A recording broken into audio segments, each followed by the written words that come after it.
Hey everybody.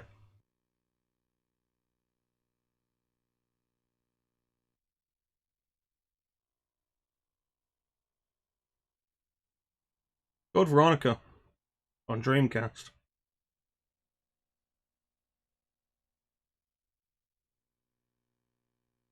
Yay.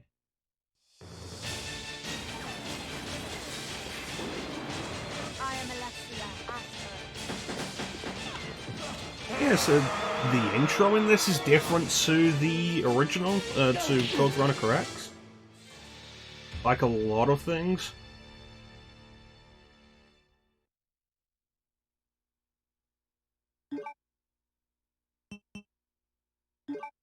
And like the other Resident Evil games on Dreamcast, would turn that vibration on, definitely.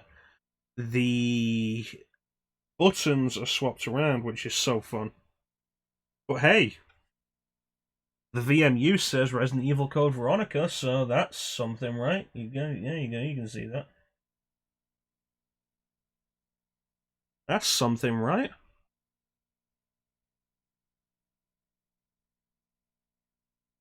Why does it look like I'm actually facing the... Yeah, I'm kind of sat. Dude, Okay, so... By this point, I think auto-aim was just automatic. At least in the Dreamcast games, it was.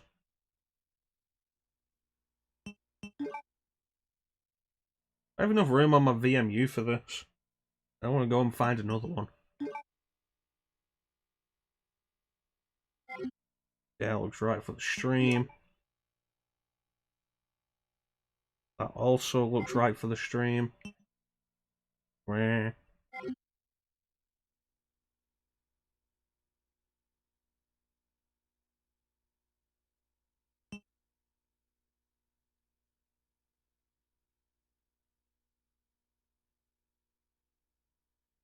Should we start this before people get here?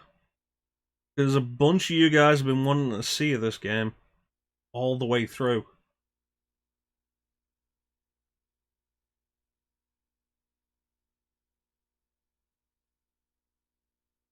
You know what, while we're waiting, I've been meaning to adjust the point reward numbers. And I have a request queue. Let me check that out. That was... No, we'll hold on to those, actually. They actually need...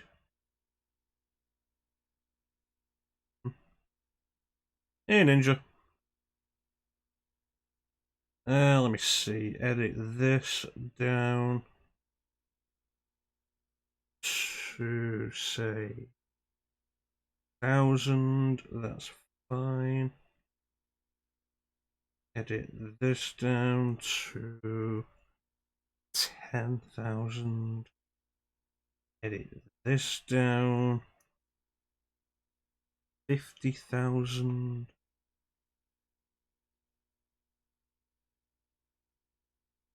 And that seems to be okay.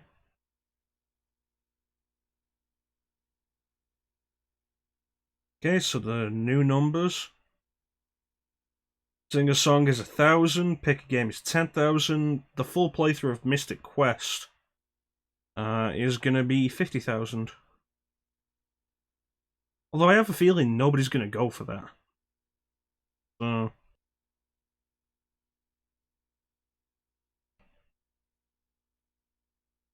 meh.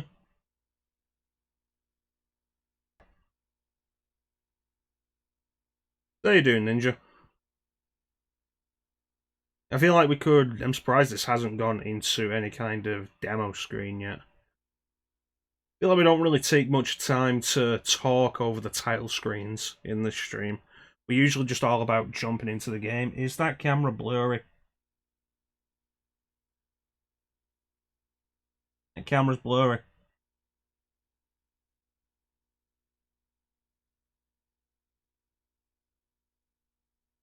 There we go, crystal clean. I'm doing okay, Ninja. I'm doing okay. I'm wearing my Waluigi hat again. We're at the point now where my hair's getting kind of long.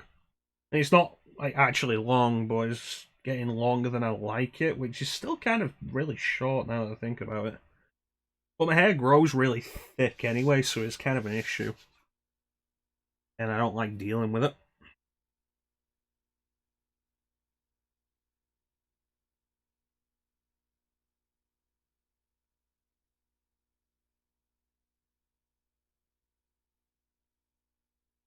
It's understandable. I've cut my hair, like, I've shaved my hair down to the scalp like twice over lockdown. You go back through the videos, you can see it from like the first stream I did on camera. And then it grew out a little bit and I shaved it right down again. You can see that again. Now it's getting kind of long again, but we're at the point now where it's like... there are a couple of reasons why I can't just shave it down again. Much as I'd like to. But, you know, we got the Waluigi hat, which I bought specifically so I could wear a hat during streams that I'm using the green screen on. And I'm not using the green screen right now, but I wanted to bust out the Waluigi hat. We don't use it that often. Yeah, I'm not into having my hair long. I had it long in college. It was like down here-ish. Like shoulder length in college. And I shaved it all off in my second year. During the, that was New Year. That was New Year Day, I think. New Year's Day. People were surprised when we came back from Christmas holidays. All of a sudden, it's like hair from down here to like shaved scalp. There's a couple of pictures on my on my Facebook. To go back that far. There's not many that go back forward. Yeah, I got a hat to put on my head. How you doing, Bane? Alright, with you knuckleheads in here, we might as well get started.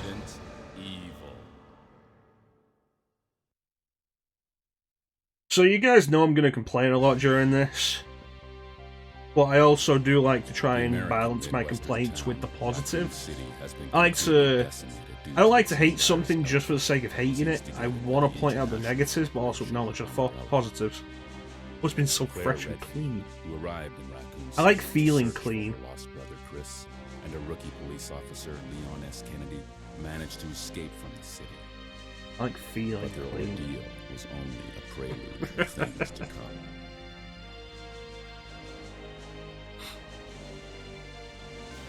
Three months later. And here I was, Bane, thinking that you didn't chuckle.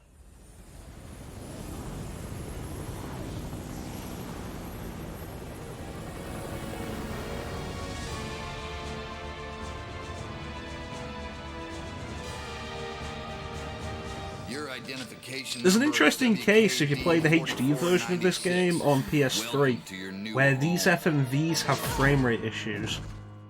And it's specifically the PS3 version. It doesn't happen in any of the previous versions, or the Xbox 360 version.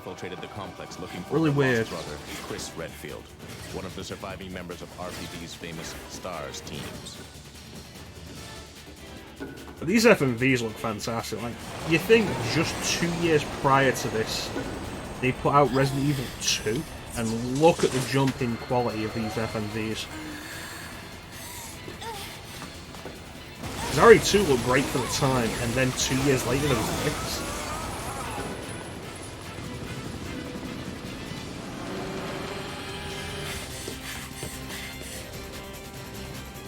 Remember when Resident Evil Apocalypse stole this entire sequence, and it looked dumber and made no sense? It's okay, so why can't the helicopter keep chasing Claire? Oh, because she's not in a position where it can shoot her.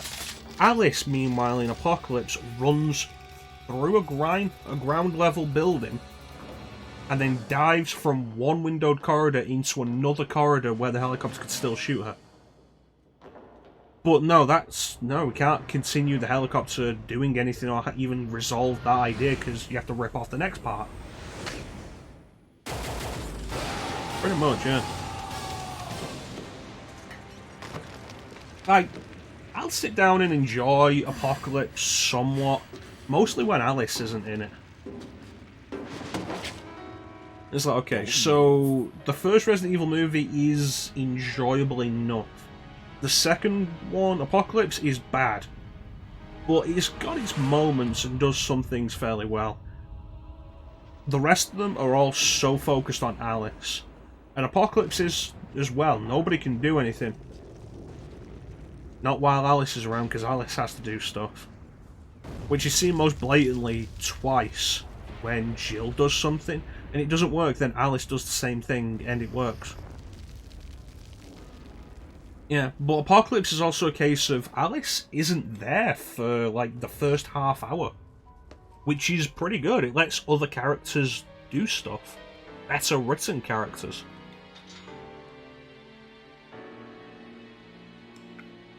Characters who were played by actors who weren't phoning it in completely.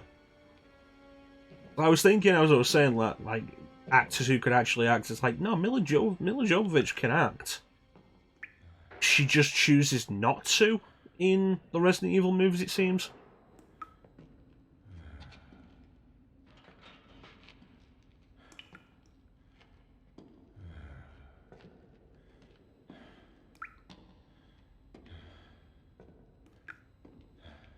Yeah, I'll definitely give Code Veronica credit. It's a fantastic looking game.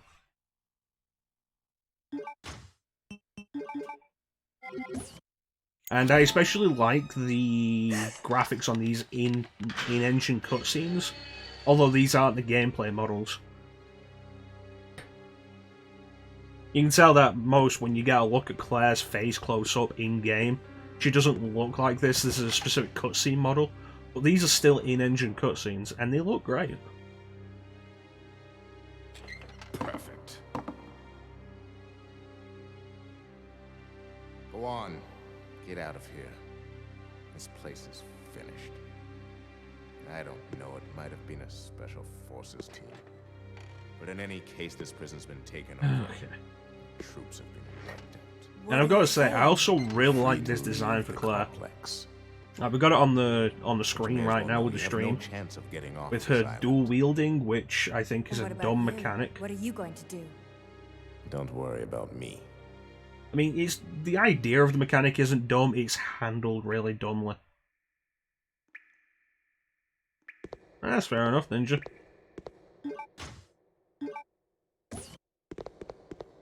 There we go. Yeah, I'm taking your knife, Rodrigo. I hope I'll use it at some point, but there's no guarantee. If I take this herb now, will I... I'm gonna have to take a bunch of damage anyway in a minute, so I just don't have to worry about it cluttering my inventory.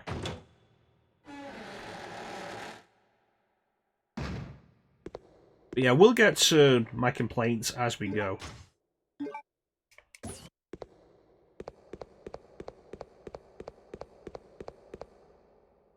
Speedrunners hate this idea, and I'm actually quite fond of it. At specific points, the game will, during loading screens, go slower to emphasize tension, like you can hear the heartbeat. And it often signals that something's about to happen. And in a horror game, I like that. I think it's a neat idea. I know speedrunners hate it because you can't skip cutscenes, there's no PC version of this game to let you skip door transitions.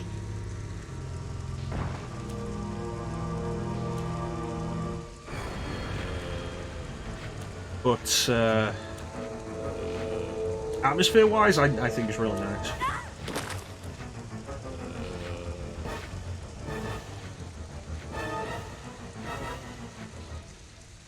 Hey, you know, it's like with speedrunners. You can't enjoy the game as it is.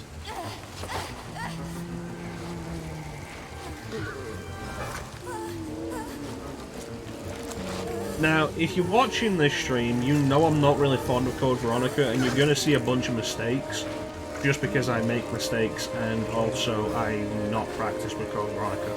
If you want to see a good Code Veronica playthrough, check out Rebel Reptile. We raided him. We've raided him at least once, and he is a follower who's popped up on stream a couple of times. Rebel can do a good Code Veronica playthrough, and has done Code Veronica on stream does it like fairly often. Get the entire game done in a little over 4 hours. You know what? That may be the first time ever that I've gotten out of the graveyard without taking damage. So yay me.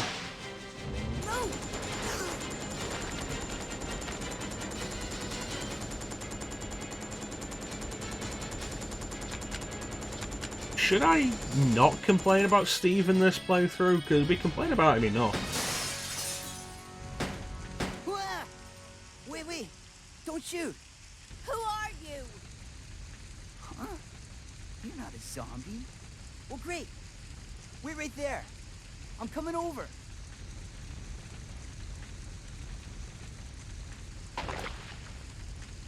Sorry about that little misunderstanding, but I thought you were another one of those monsters. Shut up.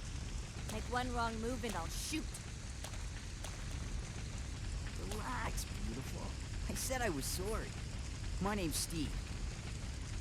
I was a prisoner on this island. I mean, we can complain about the way he says sorry, but I think that's probably a Canadian thing. Claire Redfield. Claire. And I'm sure you can hear other characters in the series say sorry in the same way. Remember that. Although they don't quite extend the O as much as Steve does. But I'm sure you can hear other characters in the earlier games speak in the same way. Hey, wait up.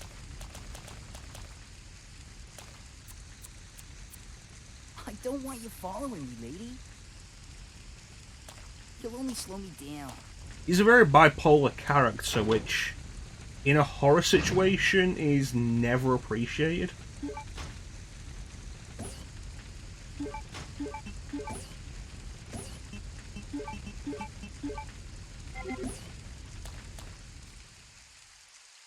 Like Jill in RE3. I don't know, Jill's judgmental to begin with. But she mellows out as she learns to trust Carlos.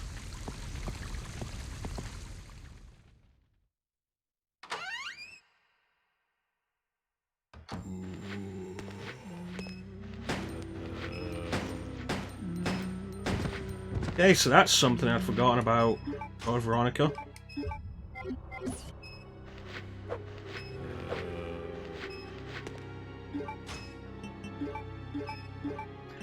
You can't hold the button to shoot. Okay, Star. That's some good work. Using your sock trick.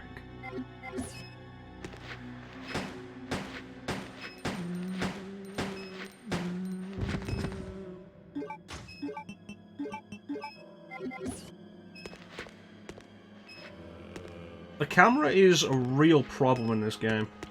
Like, way more than the previous 3 Resident Evils. Because they're fully rendered environments, they're not pre-rendered. The camera will move a little bit when it should switch, and it can create some real problems. You're better off talking to Clem about that, I've not finished it. Prisoner's Diary. May 13th. This room stinks of death. Based upon the information I've found, I believe that I am far south of the equator. Lucky for me that Bob in the bunk below me is one of those interesting types of guys. If you know what I mean. May 16th. Today Bob told me some crazy story of why he was put in this place with me. Bob said that he used to be an attendant of the head of this place. This boss named Alfred supposedly placed him in here because of a tiny little mistake. What does that mean? What's gonna happen to me? May 20th. Without warning, a group of military men took Bob to the building behind the guillotine stand at midnight. Sneak out of here to see him. I've been hearing that anyone taken to that building never comes back. On top of that, there are these really large plastic bags constantly being removed from that place. I'd better pray for Bob. May 21st. I was wrong. I shouldn't have gone in there. What is going on in there? All I could hear was some insanely creepy laughter and the sound of Bob screaming. I don't know what to do. I can't stop thinking about it. Is that going to happen to me? I can't let it.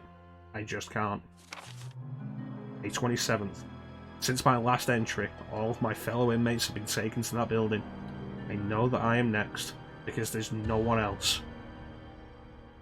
It's obvious that we're all here to be used as Alfred's guinea pigs. No way out. What am I going to do?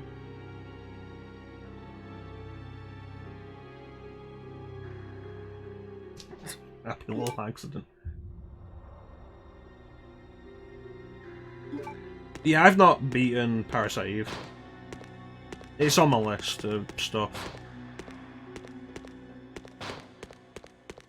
Put your hair between your legs and kiss your ass goodbye.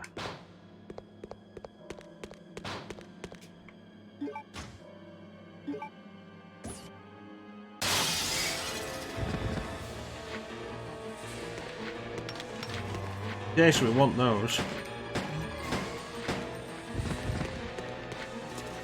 That guy got up quick.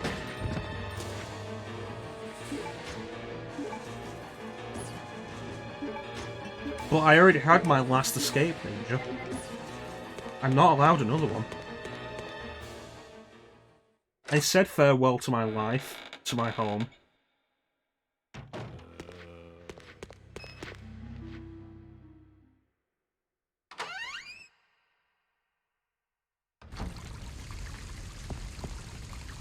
Okay, so there's an herb to the right, but We're now on 6 slots taken, and I'm pretty sure the first item chest isn't until the palace. I was Jill then.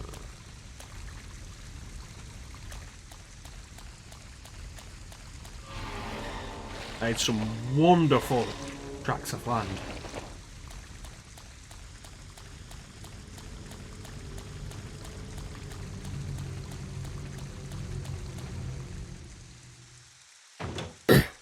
I never liked combining 2 greens.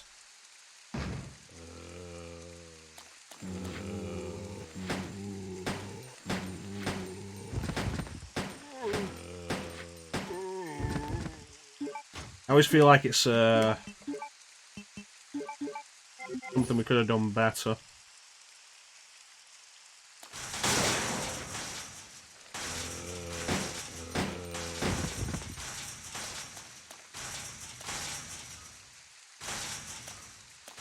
Yeah.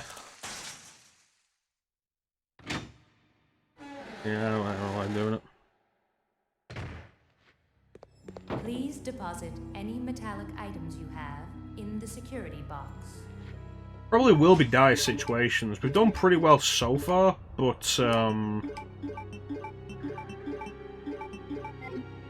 that'll probably change. There's one problem. I don't think you can combine 2 greens with a red. But one problem that... Sort this out.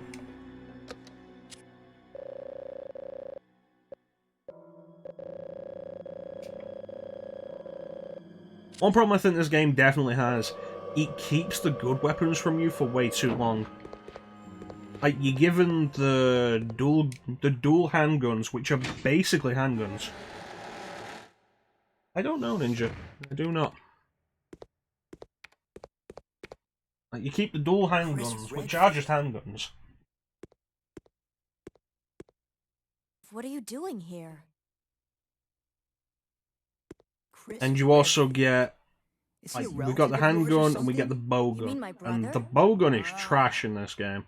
Your sibling. Unless you're using the explosive rounds. Well, And it you're seems your left with that brother's under for a surveillance by really long Umbrella. time before you What? get anything else. It is so long before you get the grenade launcher, but they keep throwing I've got to stuff like contact Leon and bandersnatches tell him at to you, let my brother know which he's being aren't monitored. enemies meant for anything It's a less good thing I than have a access to shotgun an or outside grenade launcher. connection from here. Well, that file shows latitude and longitude of this place. Yeah, RE2 had a bunch of different ways you could Why do don't the you say your stuff. brother, the Like coordinates, actually and ask him to giving come help? blue herbs a Thanks, purpose when I'll you do weren't in that. danger of being poisoned. Hey, I was just kidding. Special websites. There's no way he could get here, even if he is your brother. Yes, he can. I'm sure of it. No way. He won't come. You'll just end up disappointed if you rely on others. Believe me, I know. What was that all about? Well, at least it's out of our hair. There's also this that's completely necessary and very hidden. I have a feeling playtesters couldn't find that, which is why there's that very obvious looking clipboard. Like, the idea being like, that you look at the clipboard and it's like, oh no, I've got something else instead.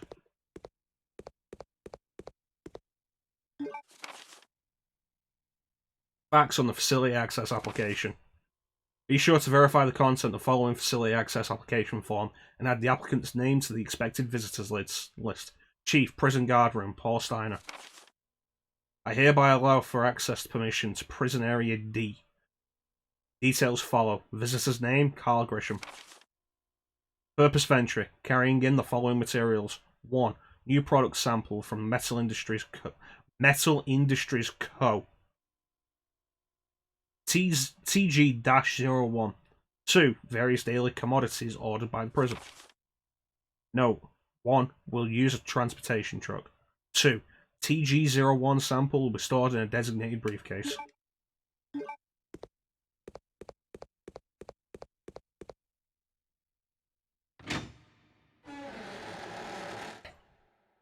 Well, yeah, that's my thinking.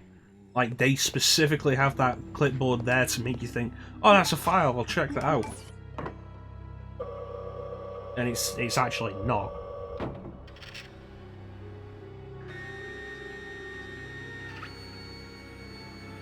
No, instead it's a necessary item.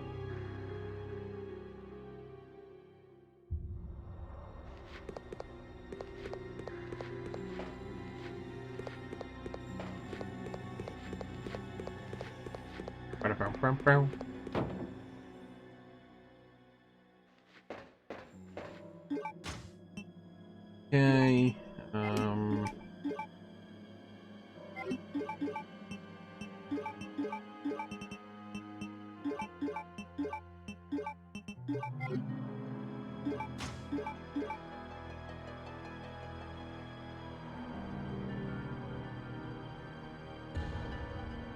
worry, Ninja, I know the trick. I've done it on stream several times.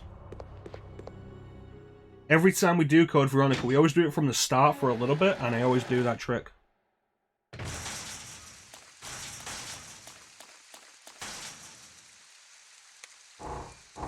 Because they expect you to run past a bunch of zombies completely without weapons. Like, what the fuck, Capcom?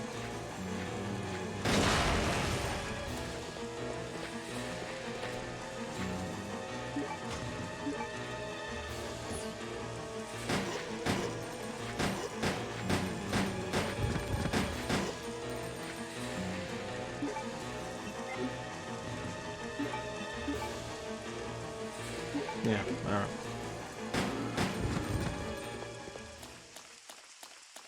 Grab the key while we're here.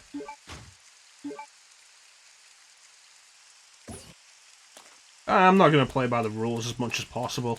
I forgot to look up exactly how you do the trick to get unlimited bowgun bolt, explosive bowgun bolts. But I'm not going to finish this game today, so I'll look it up before next time. This game doesn't have enough respect to do it properly.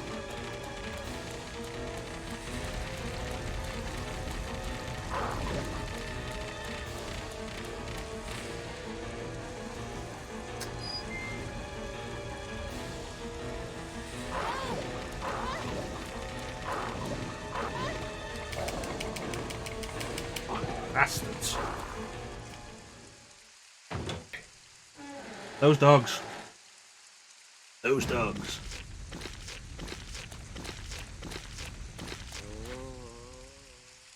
Close.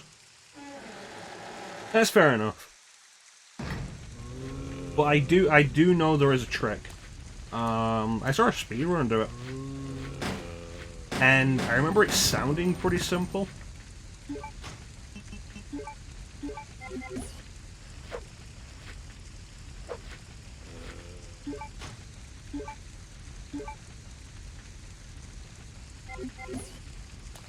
That's fair enough. I remember it sounding pretty simple, but if I do it... If I do it... like, early enough in the game, it'll deal with the problem of basically... It'll deal with Bandersnatches. It doesn't. I don't respect this game enough to do it properly.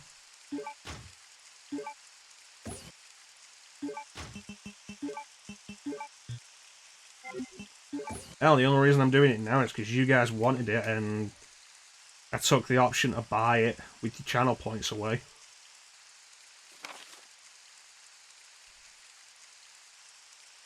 I'll let all that sync with what? With its sound? TG01 product description. Thank you for your continued support and for using our products. This time we have gathered our most advanced technologies and have succeeded in creating the unique anti-metal detection alloy TG01. The TG01 features: 1. Cannot be detected by any metal detectors. 2. Cannot be pictured by röntgenography. Röntgenography? At the immigration check. 3. Lightweight yet durable. We plan to develop various weapons using this innovative new alloy. We've enclosed a sample for you to review. We look forward to hearing from you regarding possible business opportunities. Metal Industries Co. Chief. Development Planning, Carl Redhill. Seriously, Metal Industries Co.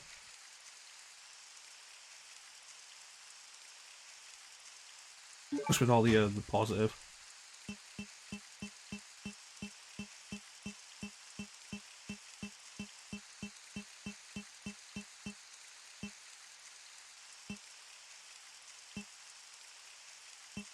You still getting it?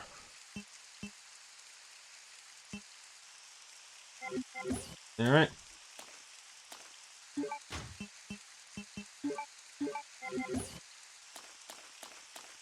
I mean, if you want to quote some of the stuff I have to say that's positive about Code Veronica, you can.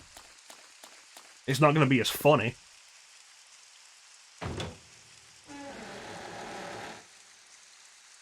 But we're going to shoot some more stuff, so maybe you'll notice it again there.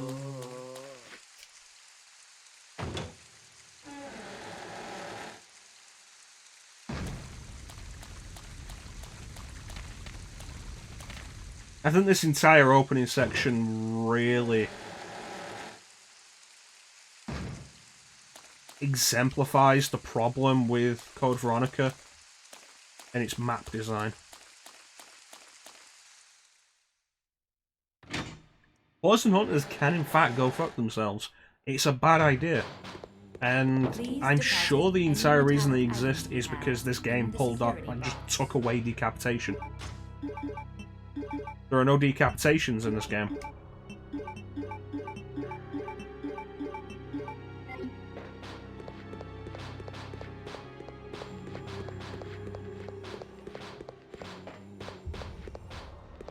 There's nothing wrong with liking something that has problems.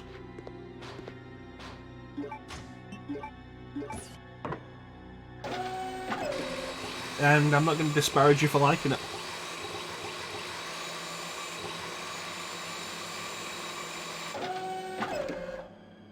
There's a lot of stuff I like that has problems.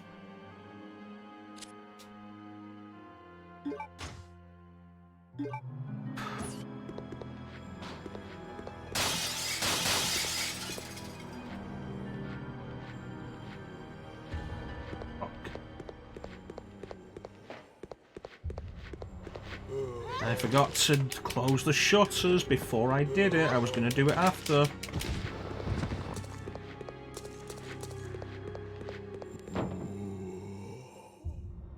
Yep.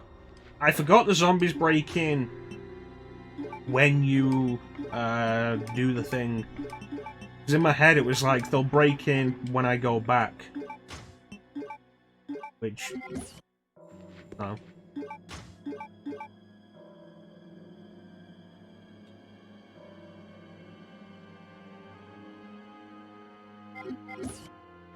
Inventory suffering, it's way too easy to put yourself in a dead game in this game.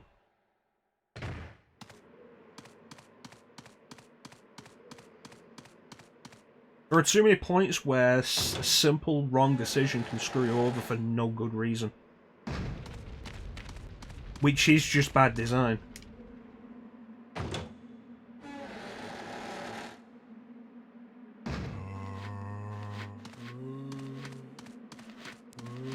Yeah, I'm just not thinking. The problem. And took 2 bites and wasted an herb for my troubles, so... yeah, that's my punishment.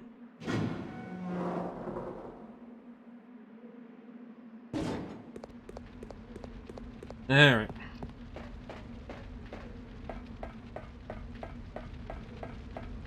Why don't you stream it, Ninja? Especially if you're doing it on PS4.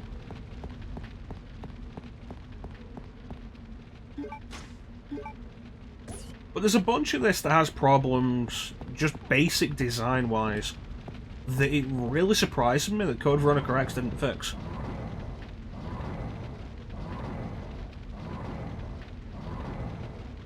Like, the weapon issue. The fact that you don't get a decent weapon for so long. Like, move the grenade launcher. throw some more ammo down. The game's not well balanced to begin with, but then one of the Resident Evil games are.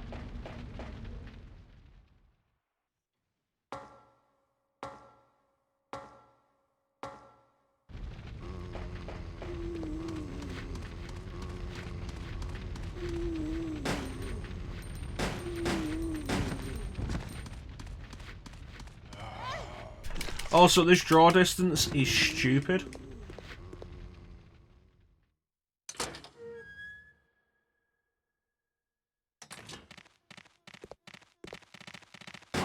When you say that, Bane, do you mean when I just say this game's got problems, or do you mean when I actually line out its problems?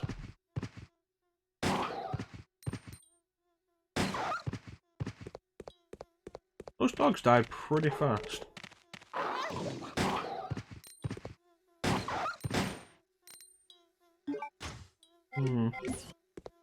I might as well go get the Navy proof.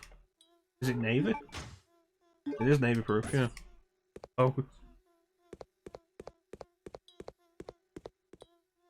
See, there's your thing, Ninja. Like, if they threw the grenade launcher at you way earlier, you'd probably use the grenade launcher.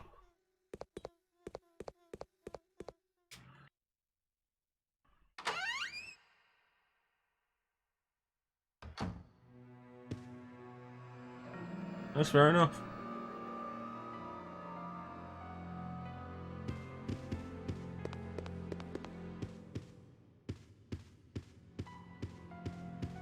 Don't cancel. That's not actually a bad idea. I feel like I'm not going to say fuck Nintendo enough anymore. I feel like it's just something you should know.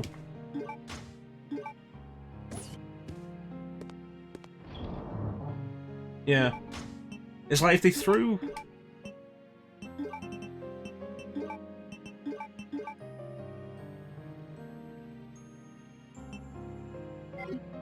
If they threw the grenade launcher at you a lot earlier...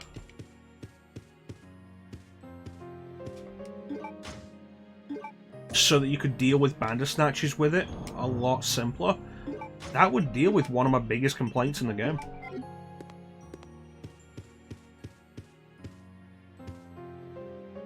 Yeah, no, Code Veronica's soundtrack is really good. Secretary's note. 4 years have passed since I began serving Sir Alfred. He doesn't trust anyone. Even though I am his attendant, I am strictly prohibited from entering his private house. What is his problem anyway? They say he lives with his twin sister Alexia in his private house on the hill. Occasionally, I've seen someone standing by the window of the house. It might have been Alexia, whose extreme beauty is often talked about. Once asked Sir Alfred this. It only seemed to enrage him. Even though I am his attendant, he will not show me any lenience. If I ask about her again, I could put my life at risk. After all, it is a mystery why he so desperately tries to keep his private life with Alexia a secret. Robert Dawson.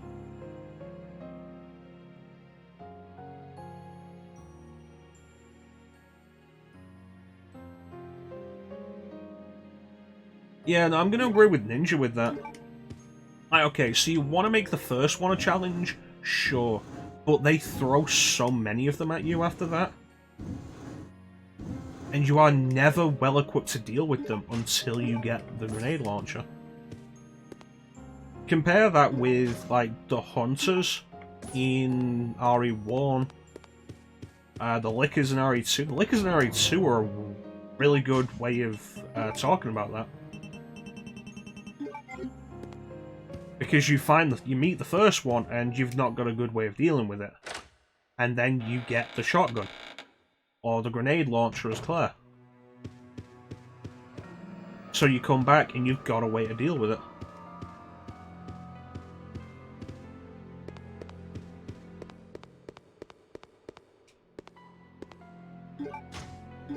Seriously, does the draw distance on this bother anyone else? Like, with a camera angle like this, in a room like this, it looks like everything's really hazy.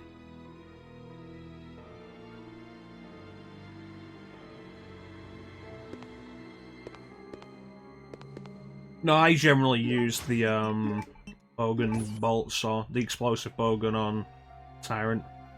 NTC 0394.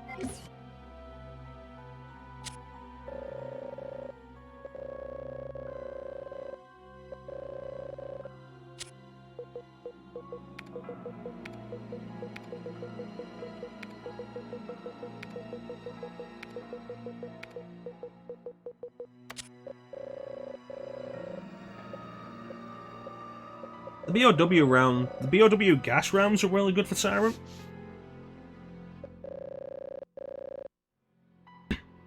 That's generally what it is. BOW gas rounds for round 1, and the explosive bowgun bolts on the plane. Generally how I do it.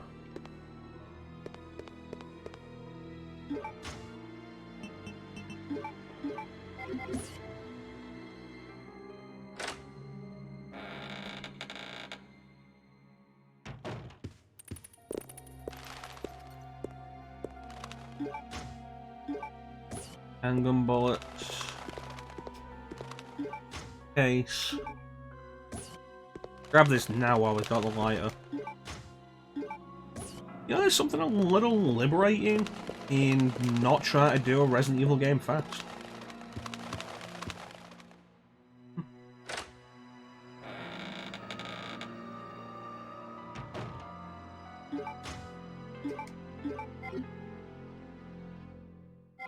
Yeah, I don't need to jump back to the box yet.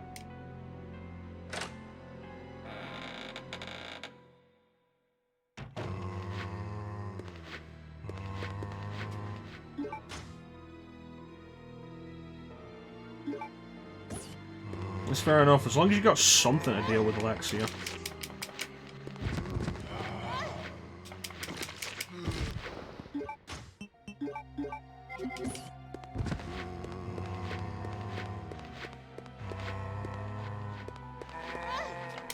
This game has some, this game has a real problem with hidden zombies in camera switches.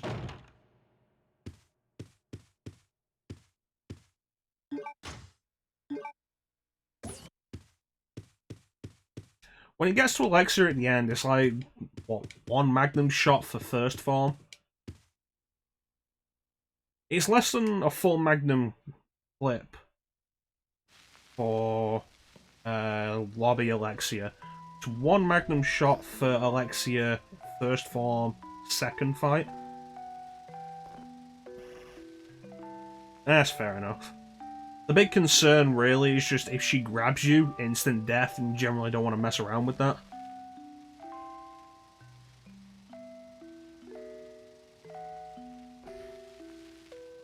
The linear launcher is a bad idea. It's the same with the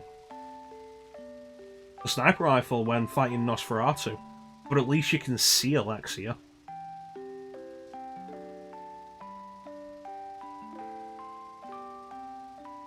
And then they kissed.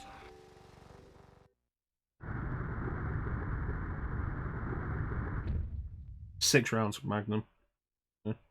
I say I don't mess around with that because of the instant death.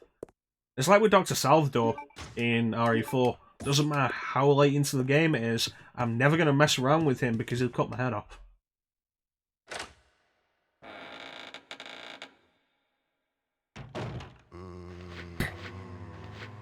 Theoretically it could, although... wasn't the point... Motherfucker! I hate zombies in this game.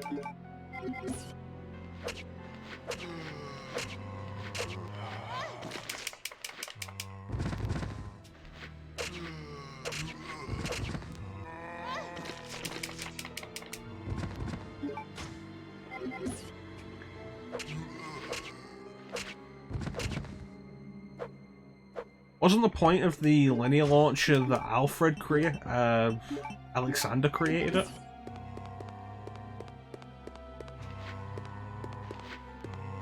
Specifically to deal with Alexia? And it would have to be way smaller in form than the huge rail cannon in RE3. RE3 make.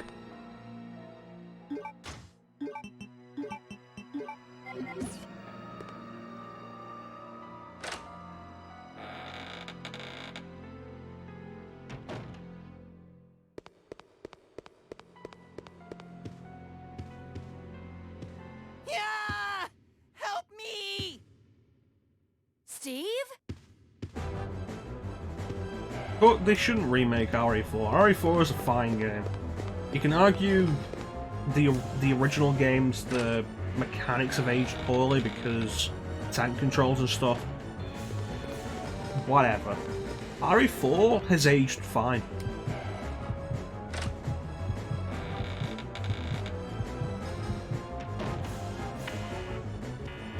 That's the thing, Ninja, like, the linear launcher, if it was done by Alexander, and Alexander was Nosferatu for 15 years.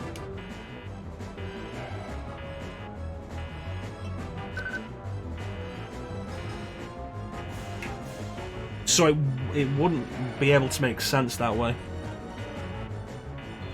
Yeah, people forget RE4 even has tank controls.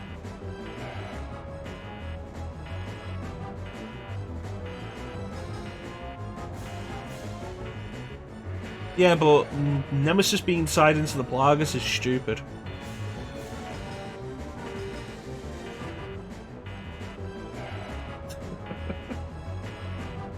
Oh, that's a Star Wars reference.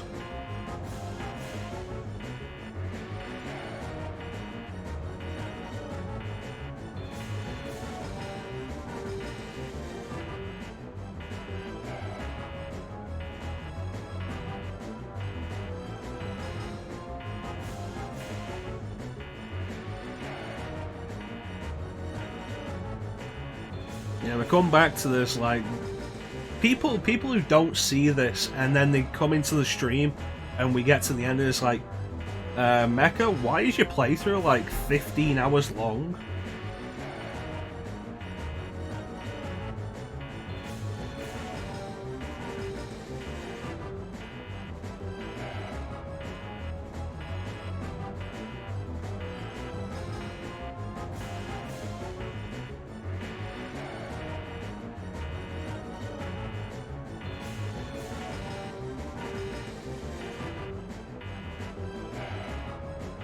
Yeah, I don't really have a problem with Lisa.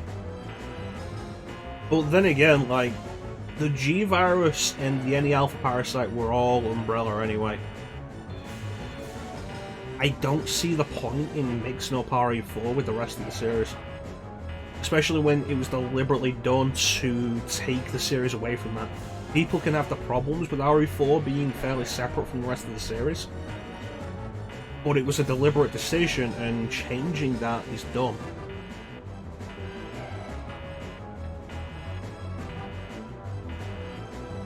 Fans can say what they want, at the end of the day it doesn't matter. Let's be fair, RE7 barely has anything to do with Resident Evil.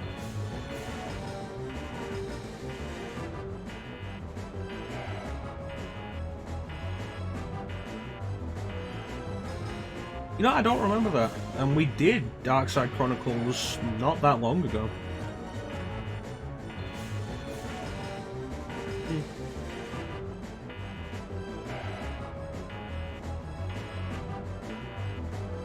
Give me the email.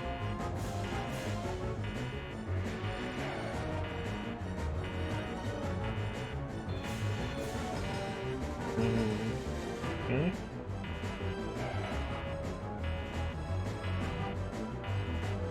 That's true.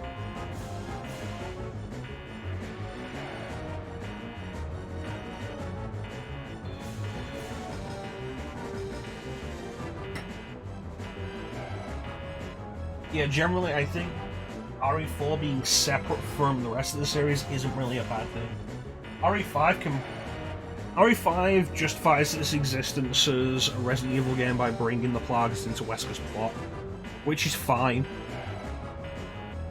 It's retroactive, but Wesker does something with it. At the end of the day, like, 7 probably has less to do with Resident Evil.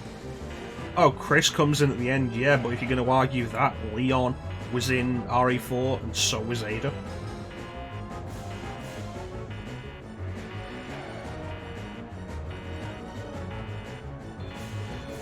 Yeah, I'm not going to disagree with that, Bane, though I'm not necessarily against them bringing it back to 5, but it shouldn't have been the main thing of 5. Like, connect it to the rest of the series through 5, sure, but it shouldn't have been the main thing of 5.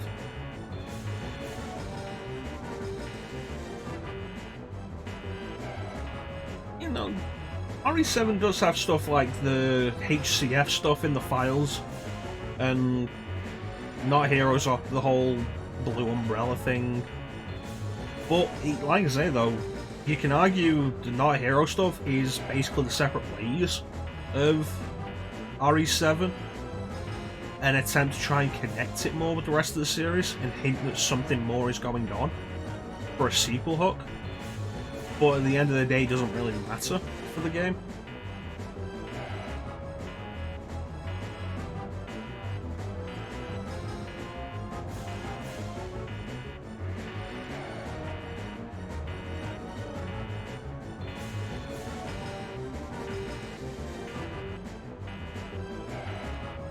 Now you're thinking the spider head bursters that came out of the Zealots ninja. Type 2 is what the Plagas in RE5 were referred to as. It was a refinement of injecting the eggs to just take a grown parasite, like a grown Plagas, last Plagas parasite, jam it in the mouth, and it results in almost instantaneous Magini.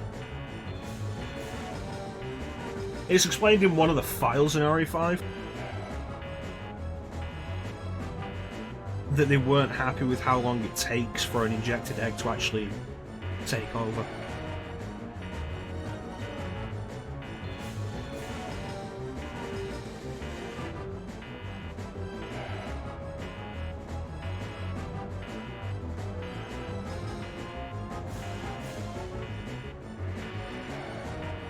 Alright, let's do this. It's possible RE8 Village will... I mean, Village will probably be the RE5 to 7's RE4 and really tie it together with the rest of the series. That was too close. How good it'll be remains to be seen. Oh, I need those. Give them. He's still doing fine. He's still suffering. Fine. We were there for Let's like at make a deal. least 6 minutes. I'll trade you for something fully automatic.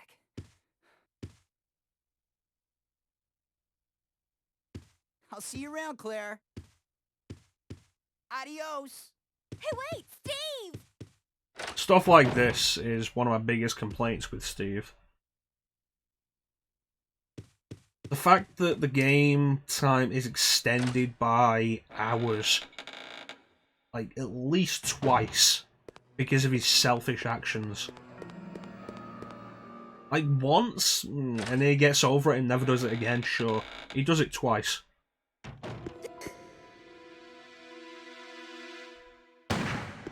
Everybody's favourite character. Redfield! How dare you interfere with my operation? What are you talking about? You let yourself be captured so you can lead your people to this base! I have no idea what you're It's like babbling in- about. You don't fool Let's me. translate Steve into one of the movie I am characters. Alfred Steve is that guy from the 4th Resident Evil movie Oh? that sells out everybody in the Must be one of prison those lower and sides with level officers Wesker. if you're in command of a backwater base like this I think one. he was like a movie executive or something. The Ashford family is among the world's first and finest. How well did that go, My Bane? grandfather is one of the original founders of Umbrella Inc. So like in any other situation, his selfish actions would dictate Steve as a bad guy and would Why get him have killed. you attacked this installation? Yeah. Attacked? Shortly after you arrived, my base was attacked. You must have informed your people of its location. I still don't follow I have you. people? I really don't know anything about that. Unacceptable! How can you deny it? My base has been destroyed. And thanks to you, the experimental T-virus was released, creating countless zombies and monsters. Oh jeez, and then just put it all together now. Who do you work for? Claire will die in RE8, but it'll be at Chris's hands because she was running the connections. Have it your way, then. You're just a rat in a cage anyway. Despite all my rage. Sure to keep you entertained before I dispose of you. Grr.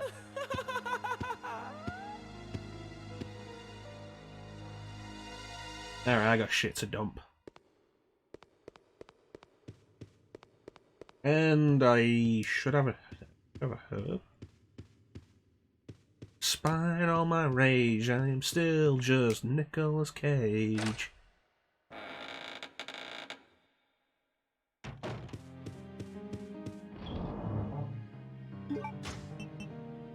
We can put this away for the minute.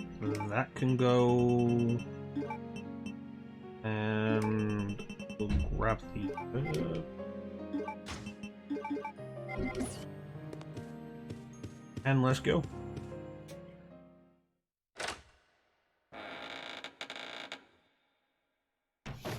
And of course, it goes without saying that the respawning enemies in this game are a bad idea.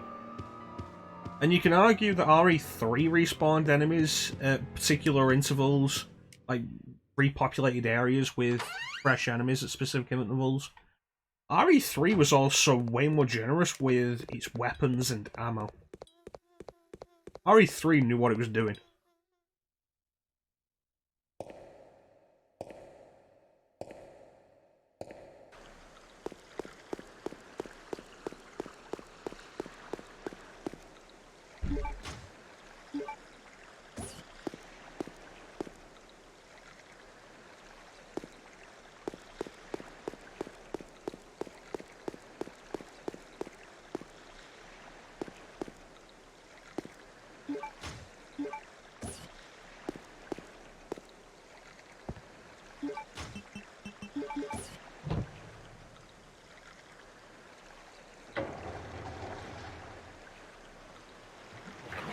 Which one is it? I'm not trying to figure it out. I'm waiting for you to just say who it is. Because I'm not going to try and figure out anything with this game.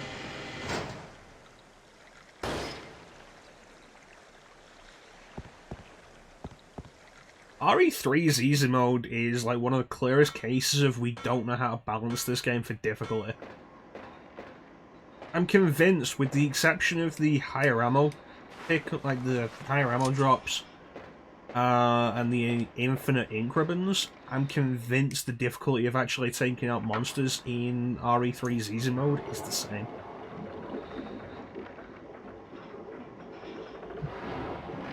You realise this game's like 90% hallway ninja? I mean, I'm gonna assume you mean the moths, but like, you realise how many hallways there are in this game?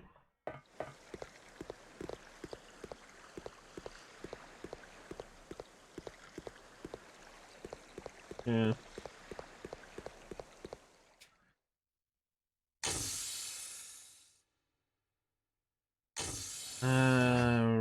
Right.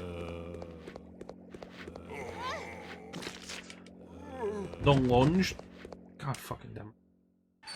The reach the zombies have on this is kind of shit.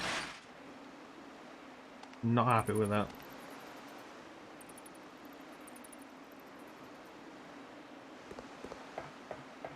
The fact that the moth grabs you, immediately lays eggs, and then you can't do anything about those eggs, and it immediately it's guaranteed to poison you, is some of the worst designed shit.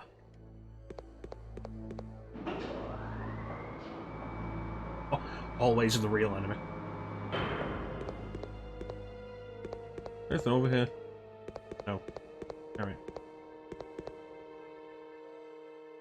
So, what we're really after with this is to complete this as soon as possible, then we can play Silent Hill 2.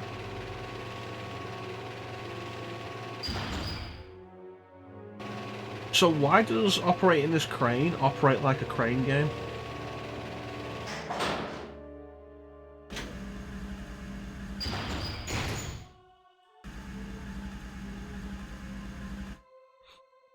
Minimize his chances. Ugh. The fact that it's basically impossible to avoid is the worst.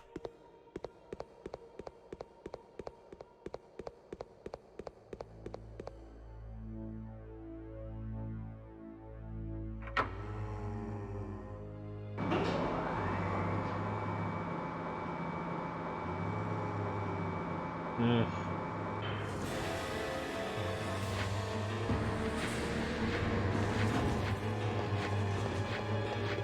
There's a weird thing with Code Veronica of how long it keeps presenting zombie ambushes as a threat.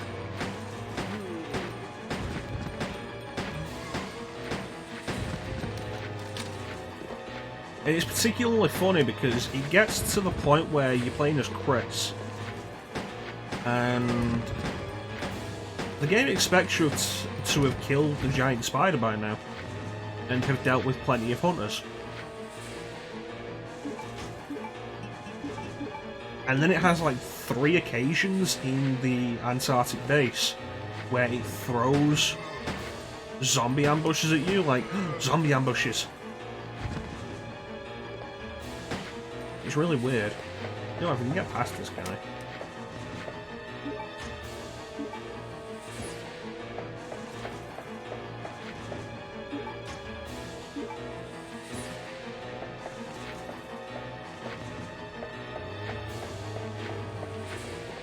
Everything's so dark.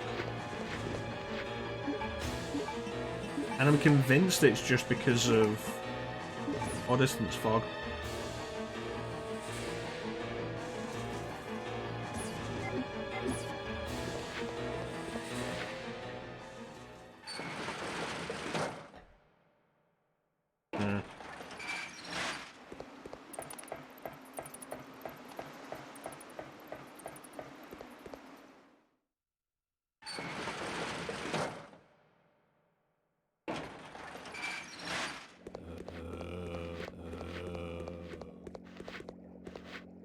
I don't want anything else from here.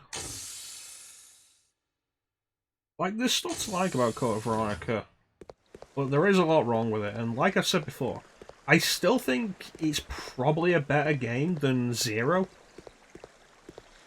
But Zero would be easier to fix.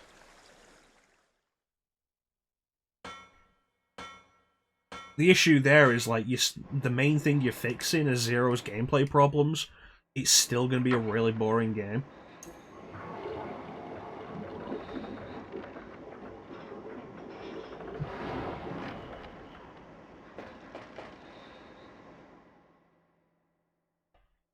Yeah. One of the problems with Zero, like, is there a story? Because they just don't do anything for so long. Oh yeah, no, we're on a train. And there's some story on the train. Then the train crashes.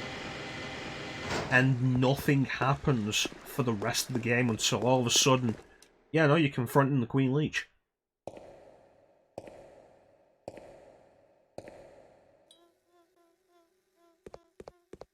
Is that for Code Veronica or for Zero, Bane?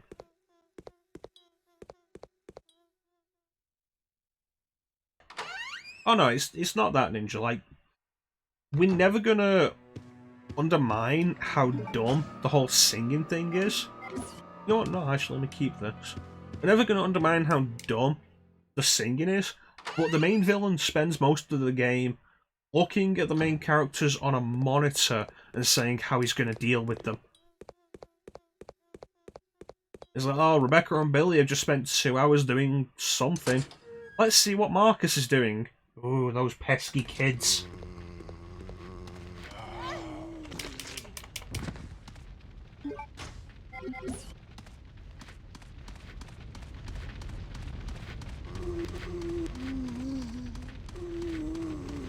Can't believe that worked.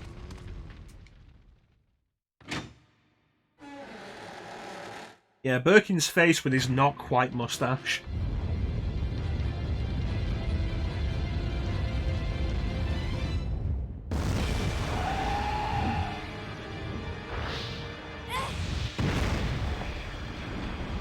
Yeah, Bravo team would have been a good idea. I actually get to know them. As it is, Bravo team matters about as much as Joseph does in RE1. No, because after that, there's not really a proper connection to a lot of the rest of the series. You know what?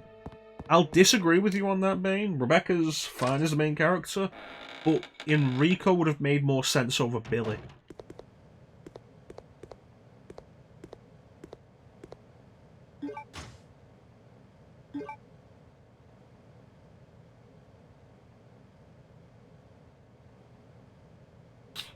Richard!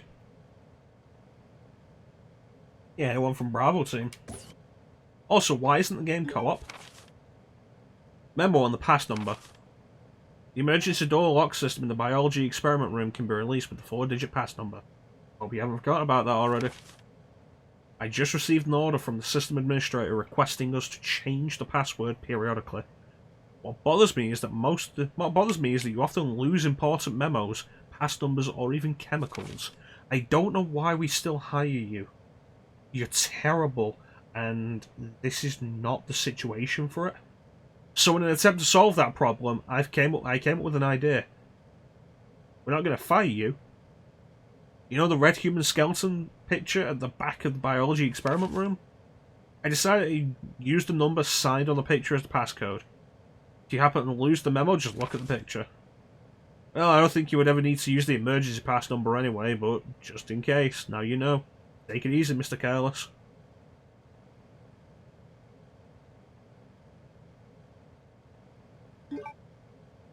We've been over this before, Bane. I still think the whole idea that Rebecca's been awake for like 3 days at that point is fairly reasonable.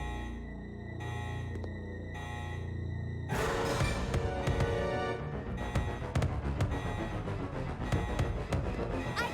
can't get the door open! It's always bothered with the HD versions. I knew that they messed up the transparency on the blood in the HD versions. I knew it looked wrong, and I didn't realise why it looked wrong until I played this version.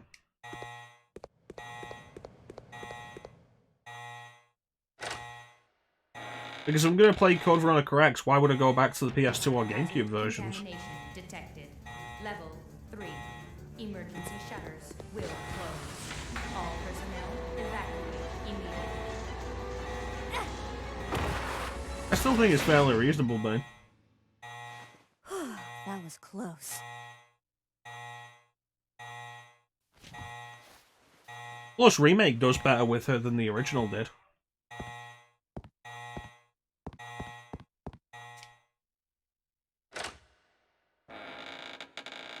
Oh yeah, Shinji Mikami hates Rebecca, doesn't he?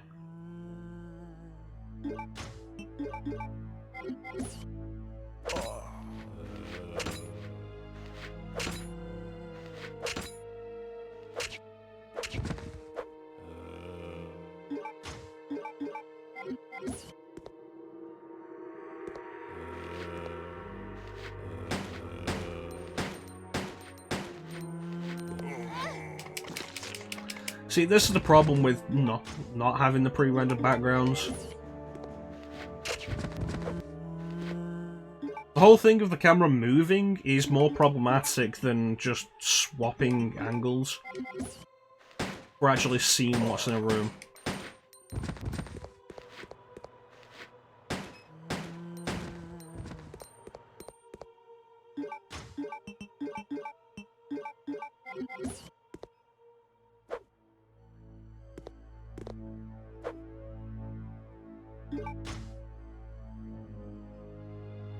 Yeah, it didn't matter. She'd killed Marcus by that point, or the Queen Leech.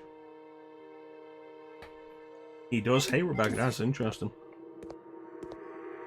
Is it? Yeah.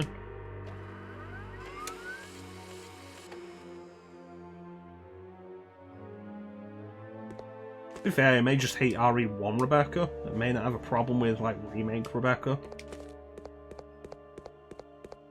Like, Remake Becca. Nah, it doesn't work.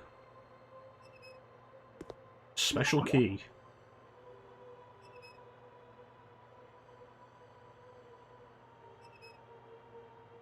So that's the locker room. It goes around and leads to the sauna.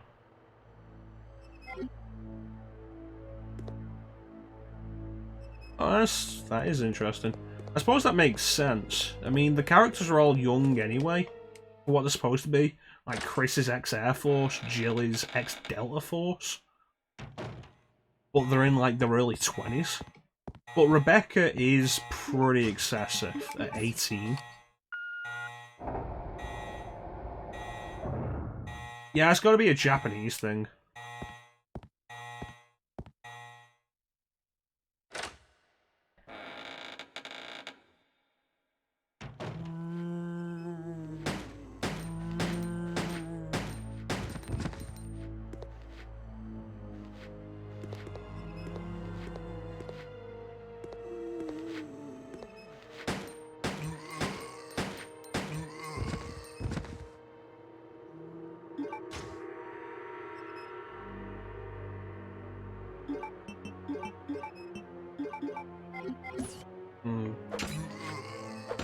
That doesn't really make sense.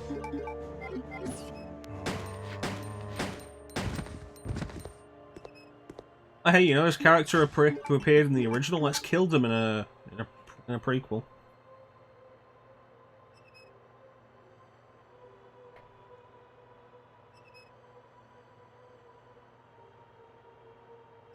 Like I say, I think that's just a Japanese thing.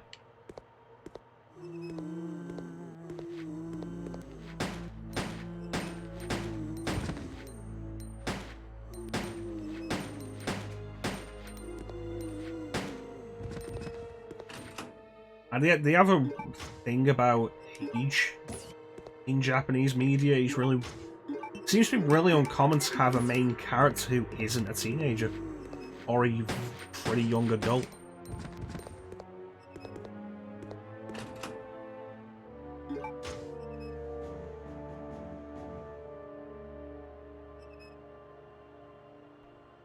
Hey, Sina. Well, Mikami didn't direct Zero, did he? It's like he was directing Remake.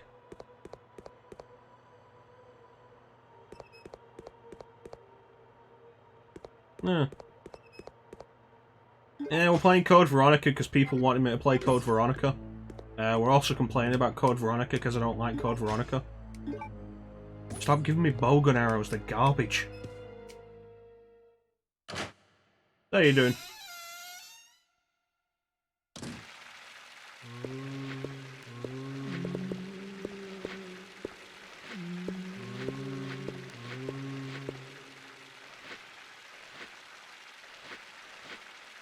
I still think, like, we know the reason RE4 happened and was different from the old Resident Evil games and the way it was because like, they weren't selling well. I still think that's entirely because they were on GameCube, exclusive to GameCube. Yeah, Skyrim's alright. Skyrim's alright.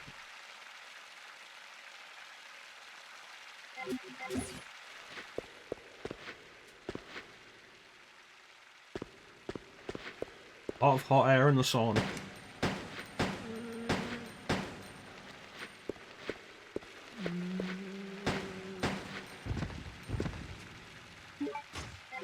Alright. No, that's good.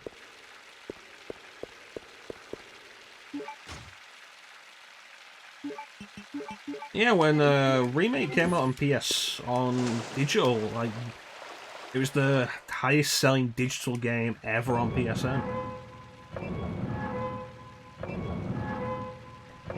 No, the series couldn't fix camera angle forever. And the evolution into RE4 was probably, in hindsight, a good thing, but it never would have happened if they hadn't made the series exclusive to GameCube.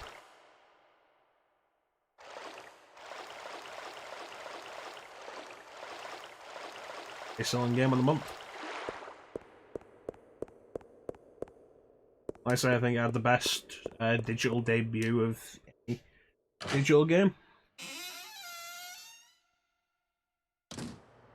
You know, those are numbers I'd be interested in seeing. Like, did Outbreak sell better than Remake or Zero?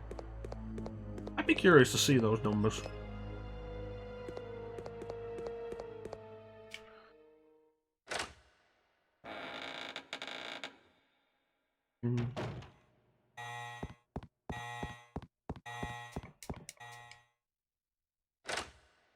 Yeah, it was digital only until the Origins collection. And even now, like, you've got to be really careful about trying to pick it up. Like, if you try and pick up the Origins collection on Switch, 1, the Origins Collection is only available in the US. 2, it only comes with one of the games.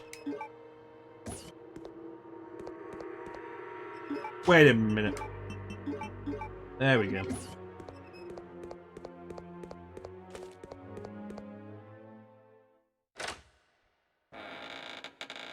It comes, like, the cartridge is one game, the other game is digital only.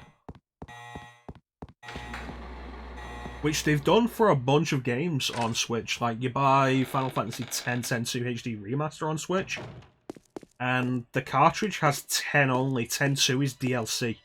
And you're given a code for the DLC with it. But you need the cartridge to play it.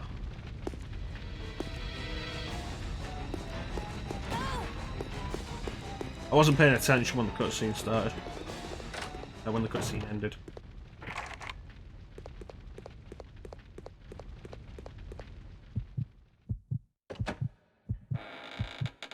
Yeah, I tell people that when we talk about Outbreak, and a lot of the time they're very surprised to hear that it had no online connectivity in the European release. This one's free. Don't get a second. Green herb. Orange caution. In that case, you know what we're gonna do? We're gonna get the first aid spray out. Grab this.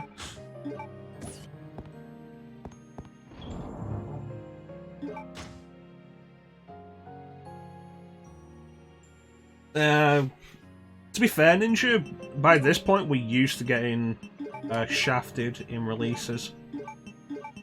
Inferior releases.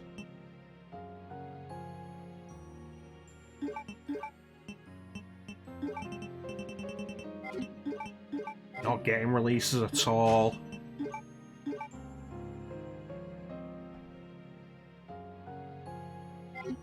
Like, it just...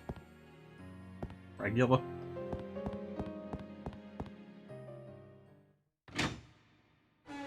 Pretty much, yeah.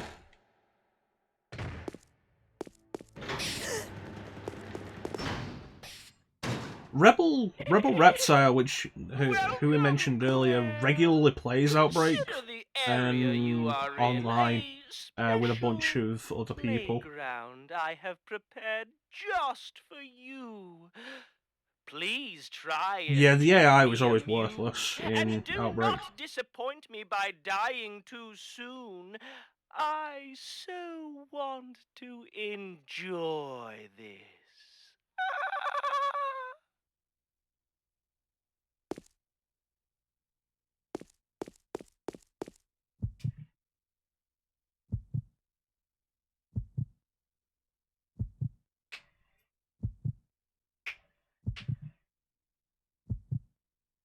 Here comes everybody's favourite enemy.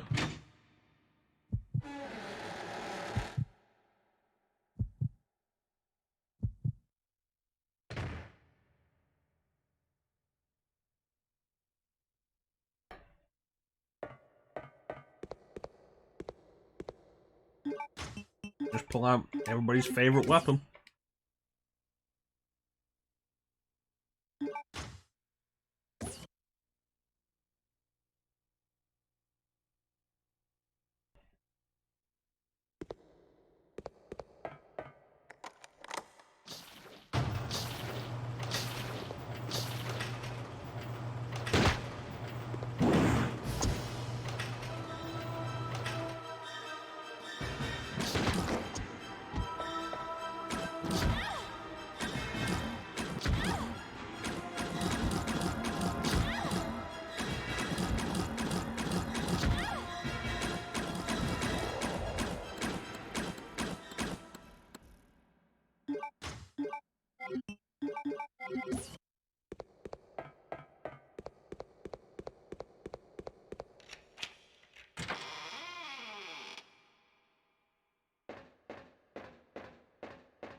If you've got the if you can use the PS2 emulator PCSX2, you can download the Japanese version of Outbreak and play it online on the private servers.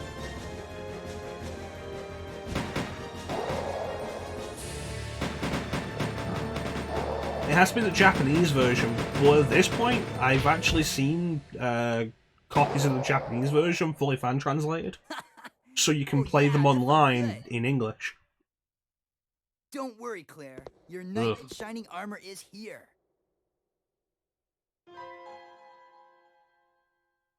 You wish. But thanks for the help. See? This is why you need me. I got your back. Whatever. Here. Whatever. Take these. Machine guns? For me? You know the deal. In exchange for your Lugers. Okay. Yeah, I do feel that, This thing is too cool. Yes! Now this is my kind of weapon. All right. Huh? if you're going to shoot at nothing in a situation where ammo is really important. Up there. Plenty of ammo. Just for you. Way up there? It Give me this does. and I'll get it I for really you. do think that All right. Capcom going to the RE4 style because the games didn't sell You're well heavier than you is look. entirely because of the GameCube exclusivity deal. I think it is a shame. And it makes me curious of like what could have been if Capcom did put them out on PS2. What? Now that your knight has made his appearance, I'm not fine anymore. he can join you in your descent into death.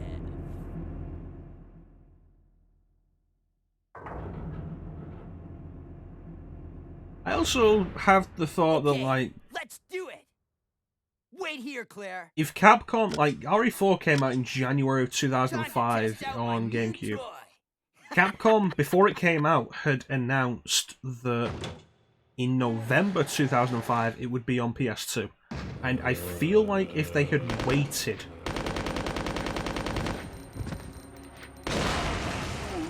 Like, if they'd waited until...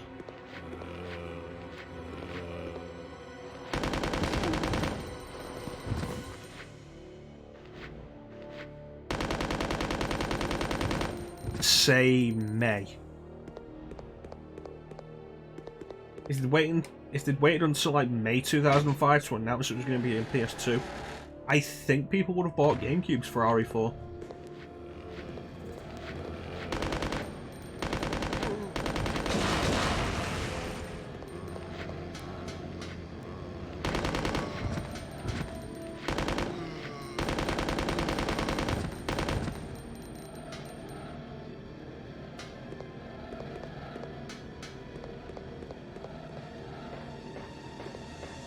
There you go.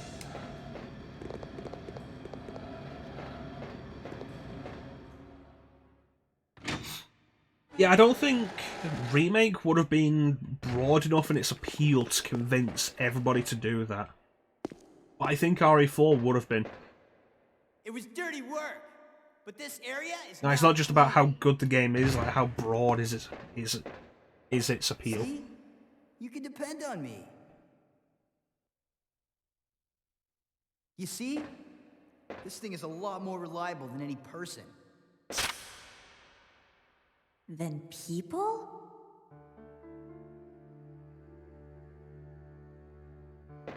GameCube's a good system. I like the GameCube. Steve, Form factor wise, I like the little box. what were you doing here? It's a nice little Who design. brought you here, and where is your family? Yeah. I don't want to talk about it. Especially considering Capcom ported a bunch of the other stuff, like 3 of the Capcom 5 Steve. games got ported to the PS2, and every single one of them is worse on PS2.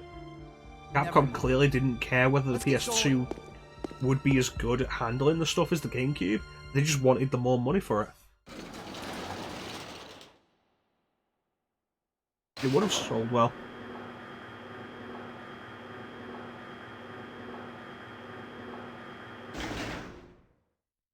Can I go back here? I don't think I can I?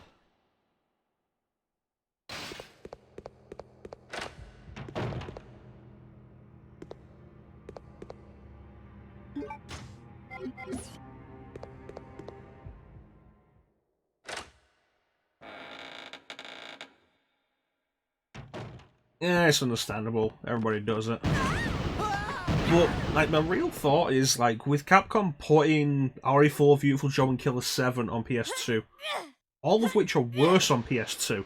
Claire, RE4 are you okay? gets Separate Ways, which is new, and Steve, behind Beautiful Joe you. gets the Dance mode, which is new. Like, cool. But as actual games, they're weaker on PS2. No. And Killer 7 is undeniably worse on PS2 anyway. What's wrong, Steve? Shoot him! Wait. And like with that, it really is surprising that they didn't just decide, oh yeah, no. Okay, so Steve! remaking Zero probably won't function that great on PS2. But that didn't stop them with the other games. Killer 7 is pretty problematic on PS2. But they put it on there. Father! Exactly, most PS2 players wouldn't have cared.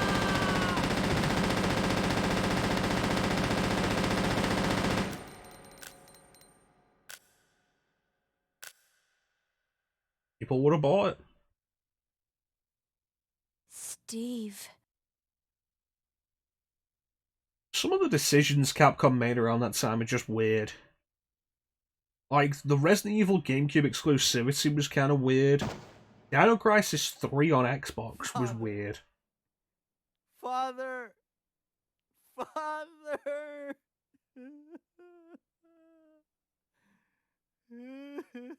Stuff like Survivor 2, Dad. Dead Worked for Aim. Umbrella. Tried to steal information. Weird Then stuff sold around that off time the from highest Capcom. bidder. He was caught. Mom was killed. We were sent here. Yeah, the GameCube deal was Steve. Mikami, but he would have had to get permission from Capcom Was it for fool it. to do something so reckless? So stupid. Like, Mikami couldn't just make that decision on his own. He would have had to have permission for it.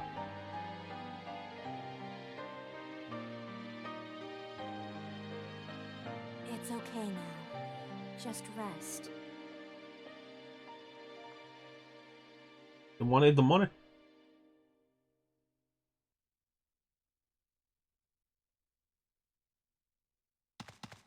At least with Code Veronica, like, Code Veronica got to be its own thing, and then, like, but it wasn't its own thing for a huge amount of time. So people who didn't buy a Dreamcast didn't go without, but people who did buy a Dreamcast didn't have to feel immediately gypped by it. But yeah, with how poorly the Resident Evil games had sold on GameCube prior to that, get off. Let's say, it's understandable from a business perspective why Capcom did that. The main thing really is just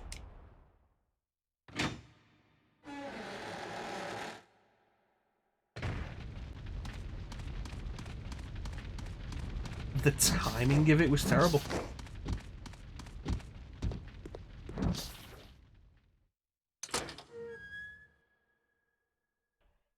Wasn't Code Veronica 2001 on PS2?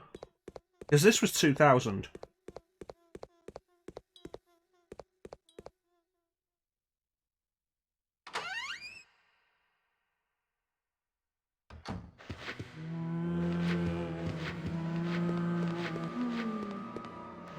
That was close.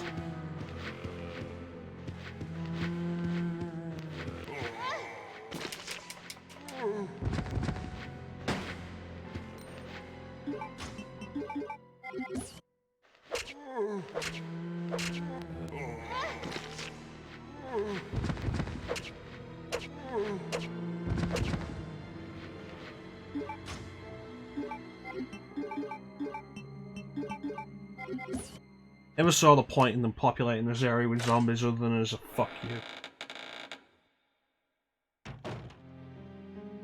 MC demo.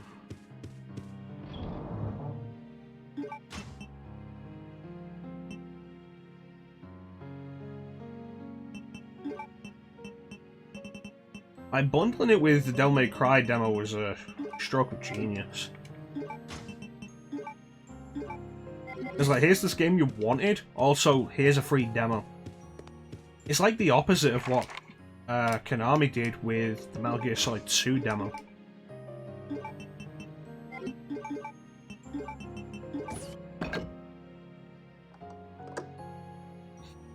Hey, Teak. How you doing?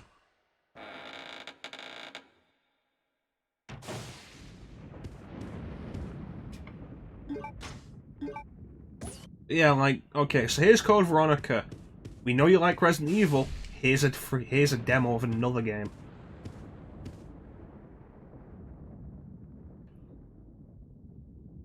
And let's say the opposite of what Konami did with Metal Gear Solid 2. It's like, oh, you want Metal Gear Solid 2? Here's a completely unrelated game. It comes with a demo for Metal Gear Solid 2, though, so you know. That's got to be like the only reason that Zone of the End has sold well.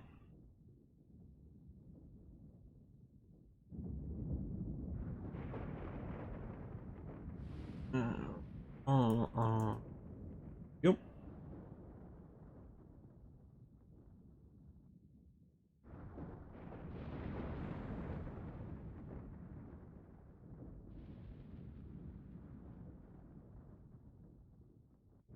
Oh yeah, no, Zone of the Enders was good, but I'm convinced it wouldn't have sold anywhere near as well if it didn't come with Metal Gear Solid 2.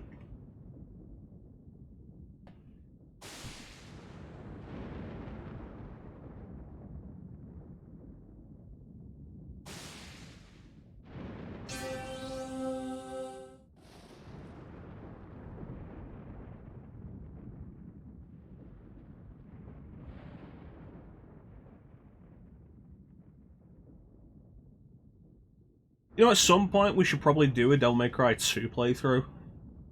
I could add that to the point rewards, actually.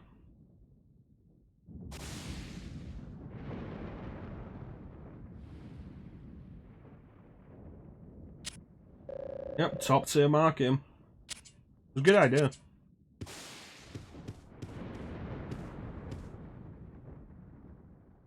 Let's see. Left. Right. Left. Right. Right.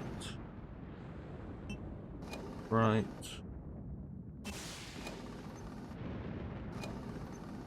Yep.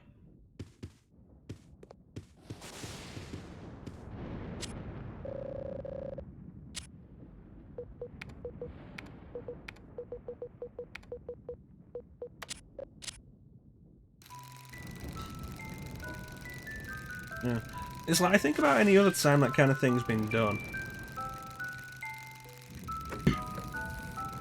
Like, I think The Last of Us came with a demo for God of War Ascension. Or God of War Ascension came with a demo for The Last of Us. I can't remember which. It doesn't really matter. But in either case, that was unnecessary because people were going to buy either of those games anyway. If anything, giving people a demo of God of War Ascension would probably have hurt sales. It's like, hey, here's a demo of the new God of War game with your game that has been pretty hyped up and everybody's interested in. Yeah, no, it's the same as every other God of War game that's come out so far. So, you know, you probably don't need to play it.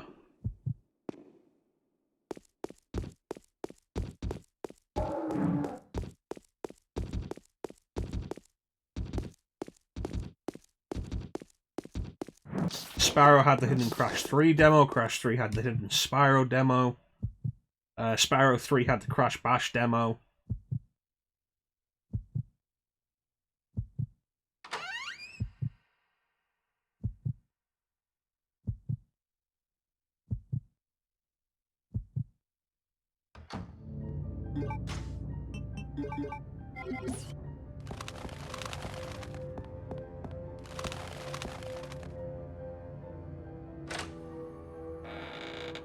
Was this a bad idea? Probably.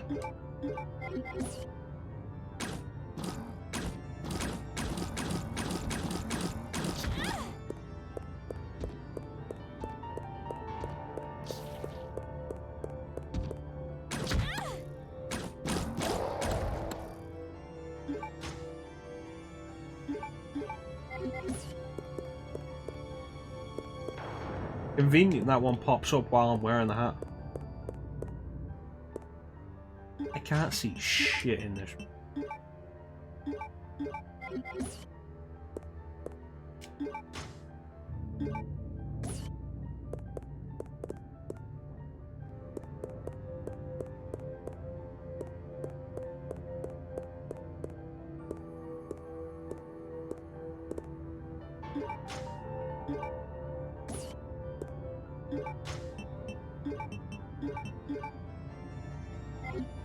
Looking for the CV quote. Yeah, let me take a look.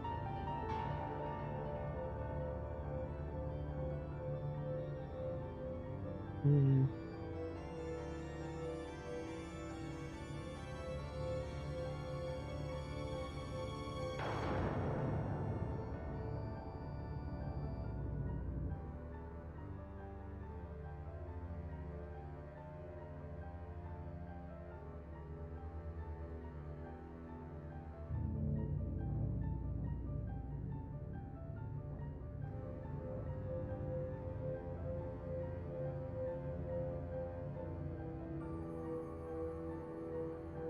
Uh, 33.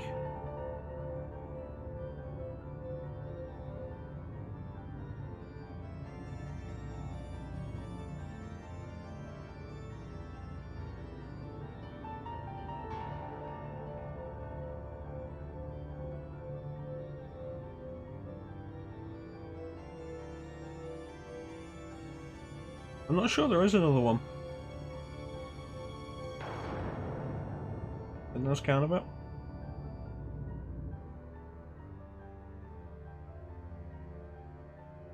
Uh, 68 is pretty good. Oh, it's 72.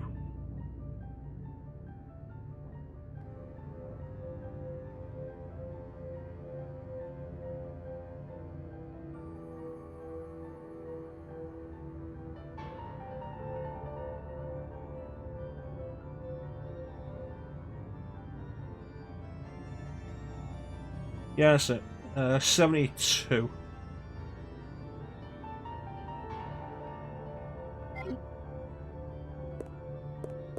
You know, it was fun to not play Code Veronica for a little while. I don't think this was worth the cost of entry.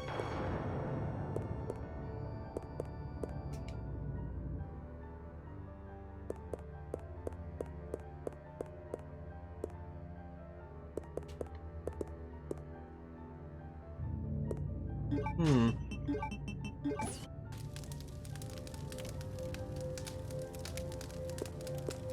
Is that just so I can see better?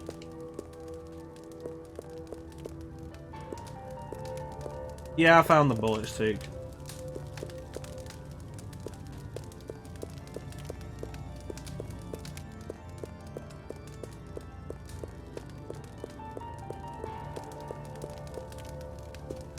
Yeah, there's really not anything here worth having. Bullets and ink ribbon. And 30 bowgun bolts. Yeah.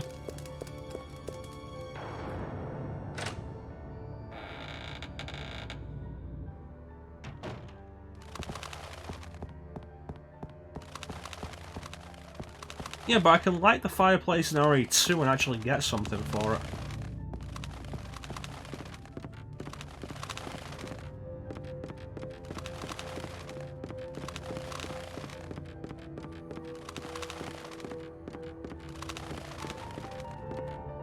More bullets, first aid spray, nice. I don't think I actually had any other healing items.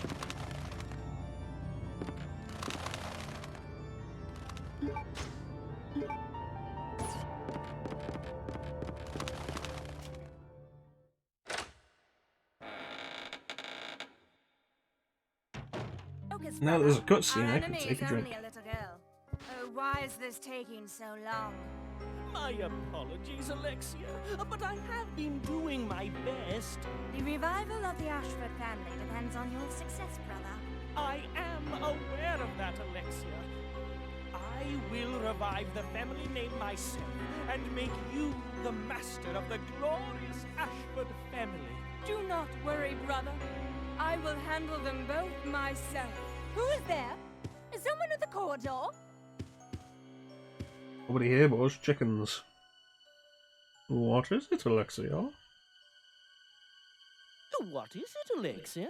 Nothing. So there's a fun thing Suddenly there with must have been original an Code urgent Veronica. There are Let us some go, lines brother. that you may be used to from Code Veronica X that actually aren't in original Code Veronica. See if you can spot which ones.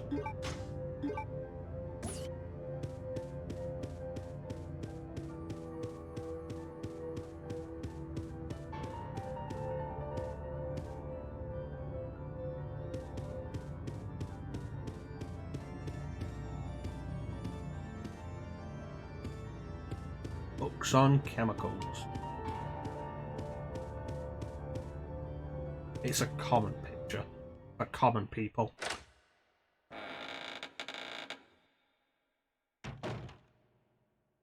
Does bring up a question of like how Alfred's able to get around the facility without having to worry about the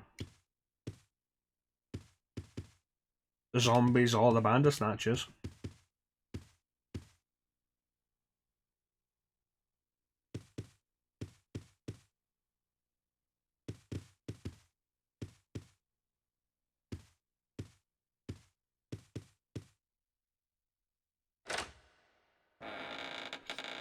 Especially with his only weapon being a sniper rifle. Oh, those hallways.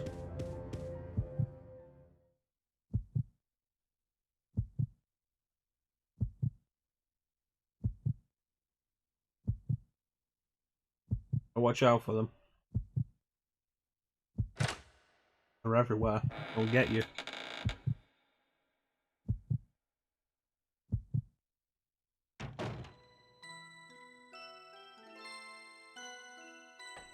Well, to be fair, this is a 480p upscaled to 1080.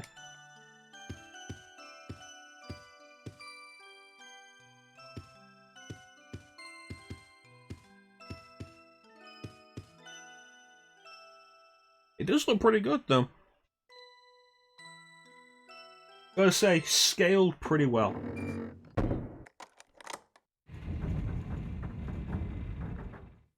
Remake version of hallways. Alright, what is this? Silver key.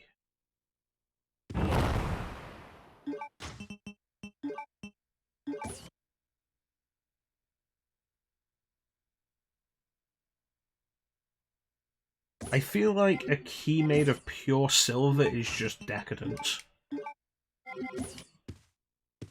It could just be me, but I feel like that's...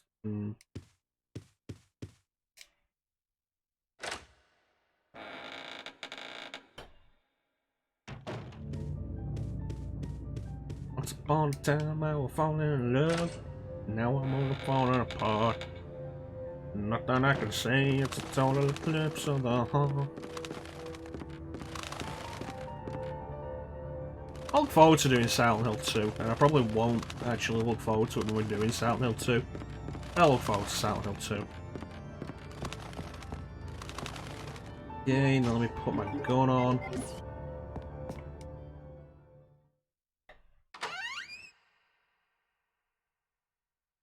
Probably regret balls. Probably regret the decision. I didn't expect them to be up here. Probably regret the decision to do Silent Hill 2 when we're doing it. You. Dick. And I'm back in caution. Yeah, probably regret the decision to do Silent Hill 2 when we're doing it instead of another RPG. But you know, for now I'm looking forward to Silent Hill 2.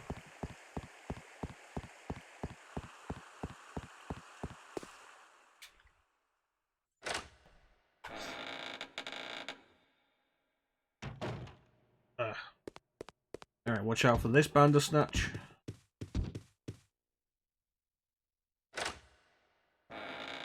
That was some prime dodging.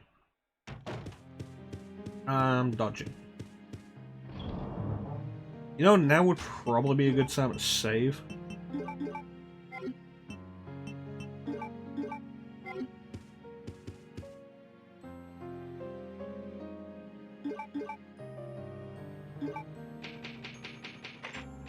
It's one.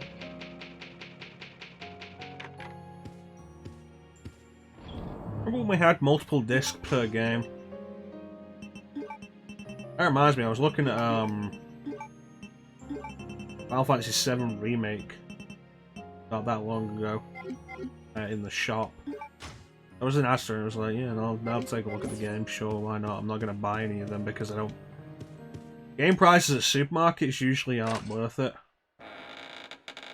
I'll take a look at the games. Final Fantasy VII, he makes 2 discs. Why did I forget that?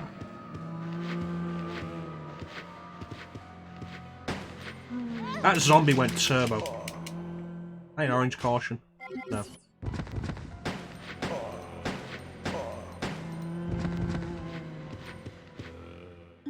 What a dick.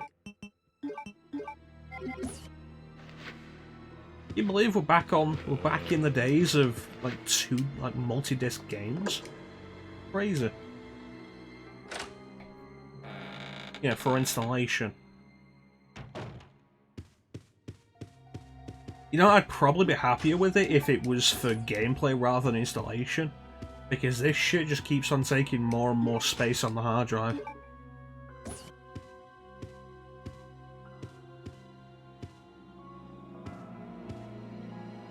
I ain't gonna end up in a dead game with, like, no healing items, are I?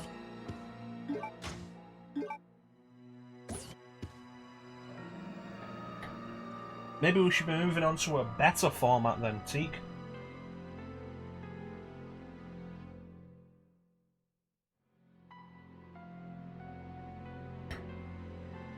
I'm gonna say that, like, we could be moving on to what is basically flash drives. Custom flash drives for consoles. Basically what Nintendo does. Okay, there's nothing in here, then I want to go downstairs. But we've seen how publishers really take that. A lot of publishers on Switch just put the games out on the cheapest version they can, and then make you download the rest.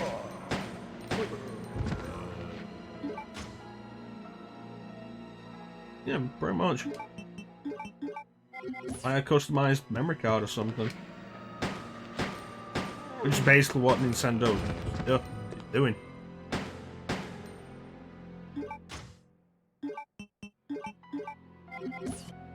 I don't know about digital then, though it's possible.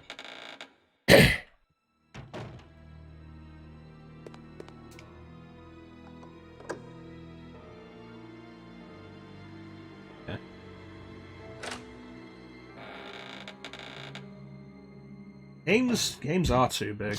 It's a major issue.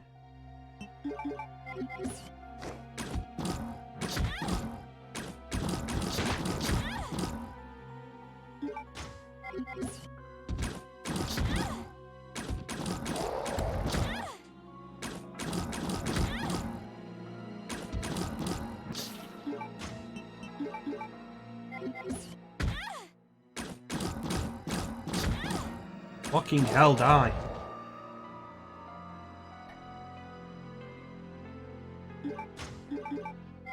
It's like, the thing...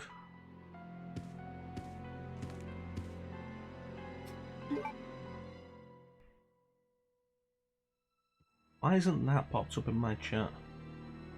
Let me check my alternate chats. Dude, I've missed 2 things that haven't popped up in my chat. God damn it. Alright, what did I miss?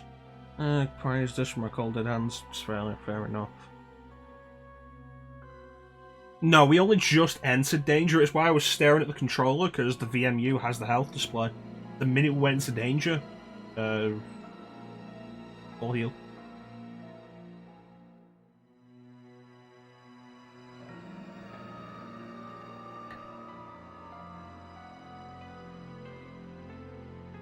There we go, now it's popped up. Good. It did this a little while ago as well. Yeah, you know, as much as I don't like the idea, Teak, I think you're right. I'd be very surprised if physical media is a thing after next generation. The biggest problem at this point, though, is, like, look at the storage media we have, like, the storage capacity that's been listed for next gen. Hunks report. Attention, Mr. Alfred Ashford, at head of the facility. Today at 16:32, I arrived successfully from the Umbrella transport base with the large-scale BOW capsule. Extreme care was taken during transport and all 108 checkpoints were confirmed condition green in accordance with standard procedures. It is currently being stored in a freezer. There's one thing that I don't understand. We are normally assigned to special missions. Why are we ordered to transport a frozen capsule this time? I understand this may be classified as top secret, but without knowledge of the contents, our safety could be at risk during the transport. This is especially important if the contents are potentially harmful. We would like to ask you to provide us with more information should we be assigned to similar missions in the future. I still remember the good old days that I spent here in the military training center. Nothing has changed since then. We'll gear up for the next mission today at 2300 hours. Umbrella Special Forces Unit, Hunk. Yeah, that's the thing. There's a rumor.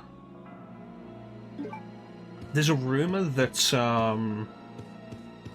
the PS5 storage capacity after, because they're saying it's a terabyte, but after the OS is taken up, is going to be like 600 and some gigabyte. Yeah, games are ballooning in size and the constant updates and stuff. Call of Duty, there was an article I saw either yesterday or today that Call of Duty, I think Modern Warfare is the current one, currently is too big to fit on a 256 gig SSD. And if you don't think that's excessive, then we have very different viewpoints. It's interesting that Warframe is over here on the side, just like, yeah, we're going to actually cut down how much space our game takes up. But bearing in mind, like, a terabyte isn't enough this generation.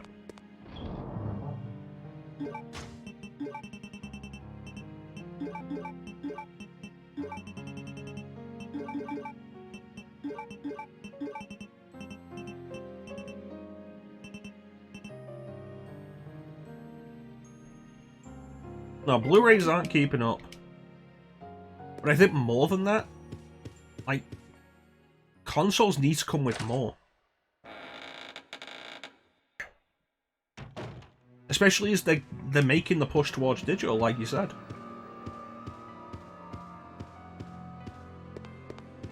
Yeah, it's because they up-resed everything, and it's weird how when they basically port old games to more modern systems, for some reason the file size balloons like that. Because let's be fair, it's not even like they uncompressed the backgrounds in Final Fantasy VII for the PS4 port.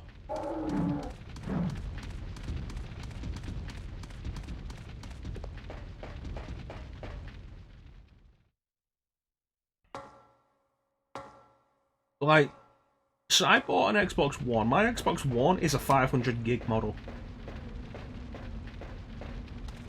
And when I bought it, the whole point was like, this is not going to be a main system at all. I'm getting this, and I'm going to really aim to just get the exclusives on Xbox One that I'm after. Which amounted to the Master Chief Collection, Quantum Break, Sunset Overdrive,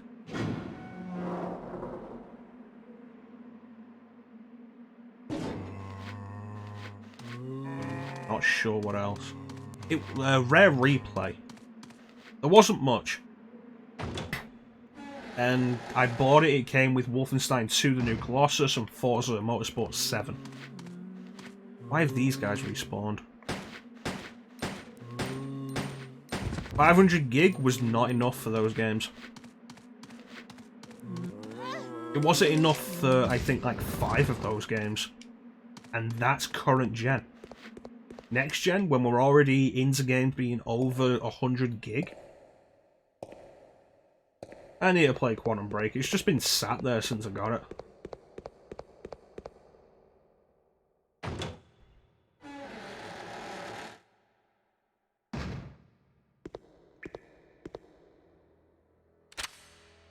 What are you doing here?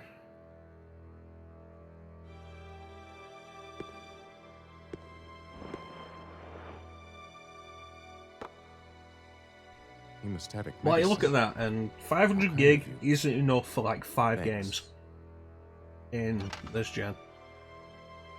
A little more than that isn't going to be enough Let me help you for with that. Thanks, but I can take care of myself. less than Just that. go. Are you going to be able to get, what, like 3 games, Keep if it. that? It was a gift from my brother, but Thanks. Here, let me give you this. They already announced the default storage. They've said they're going to come with a terabyte. Now go. The question is, like, Xbox has already revealed how much space the OS takes. Yeah. Xbox has already revealed how much the OS is going to take. Sony hasn't yet.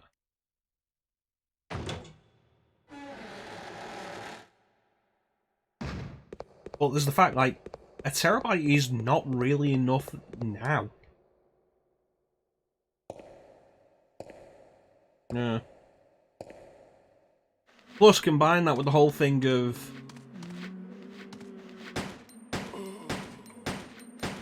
like next gen's big thing of loading. Like, oh yeah, no, you're not allowed to play games off an external hard drive.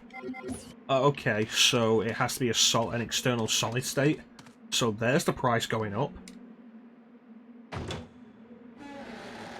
2 or 3 terabytes.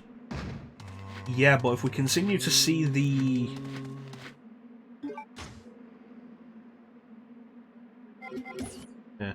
if we continue to see the size of the game file size balloon like it has, 2 or 3 terabyte may not be enough.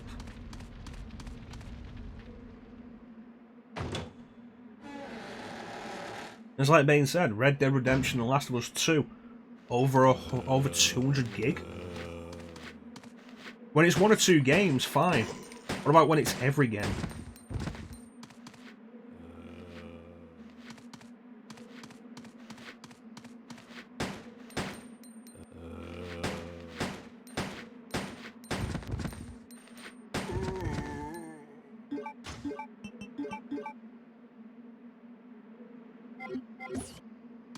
Oh yeah, I have no doubt that hard drives are going to get cheaper at this point. I mean, PC gaming's already been making the move towards solid state anyway. But if console gaming basically makes it so that all you can do is solid state, hard drives are going to go so quick.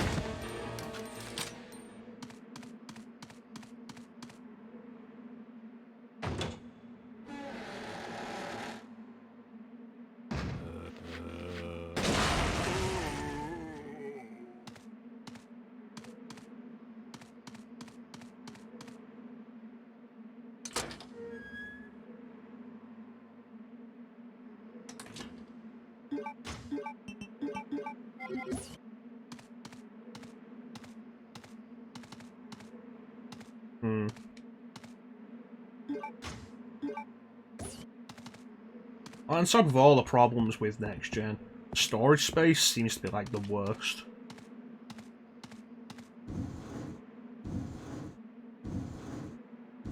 If GTA 6 ever happens, let's be fair at this point, Rockstar could sit on GTA 5 for another 10 years.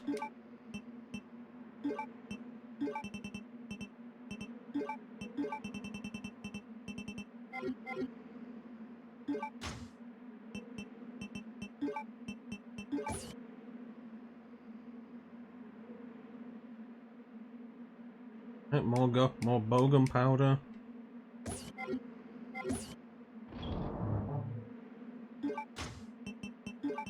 That's never stopped other companies. People come and go all the time. And let's be fair, it's not like Grand Theft Auto. It's not like the secret to Grand Theft Auto's success is particularly mysterious. What do? You make another story about crime in another location.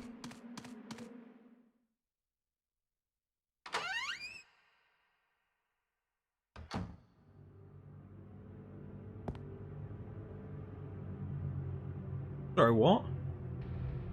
Who's crowdfunded 42 million?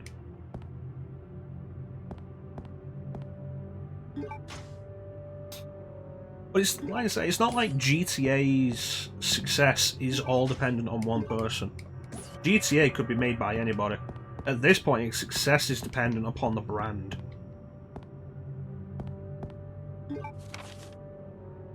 Anatomist's note.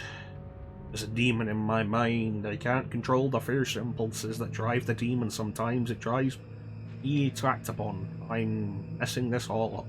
I don't know why I've gone Irish, but we're Irish now and that's how we're gonna finish it. It is a brutal ceremony. Now I'm getting North Yorkshire. You know what? Let's just call this now because it's gonna get worse. I left Rockstar.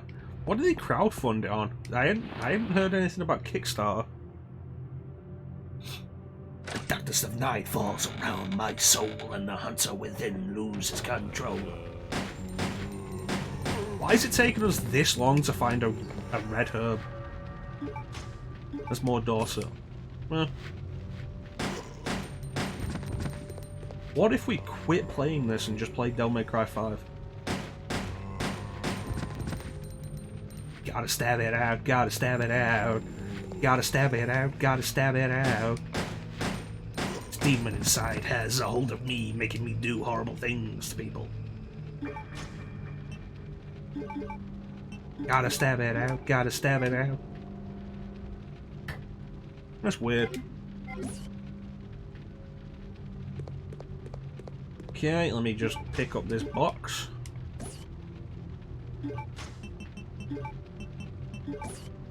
Just get it like this. Enhancement parts. You.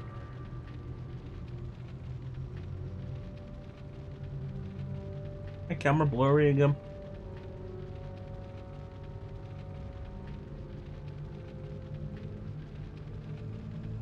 I don't know, but let's refresh it anyway.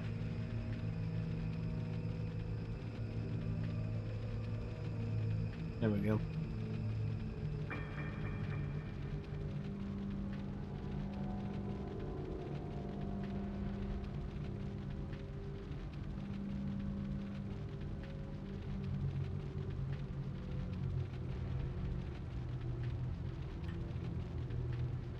I was going through my collection recently, looking for the next game to play, and I was debating Doom 2016.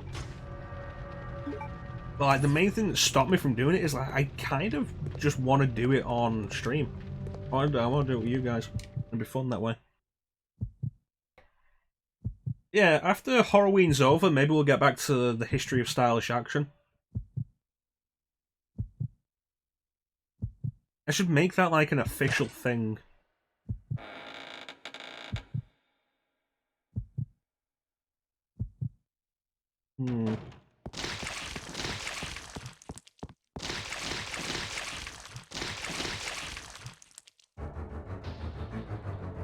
Hello.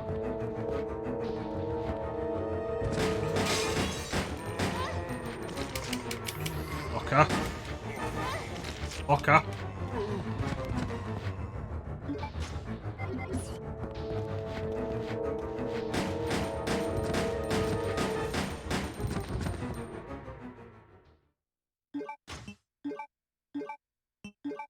Zombies.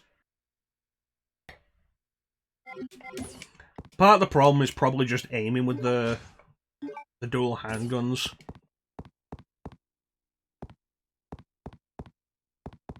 Because you automatically target two separate targets, and it's a bad idea.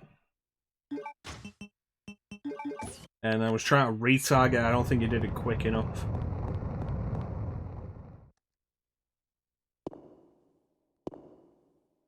I wonder if we'll get the Virgil DLC for DMC 5 before the end of the year. Ah, they're in my hair. Fucking hell.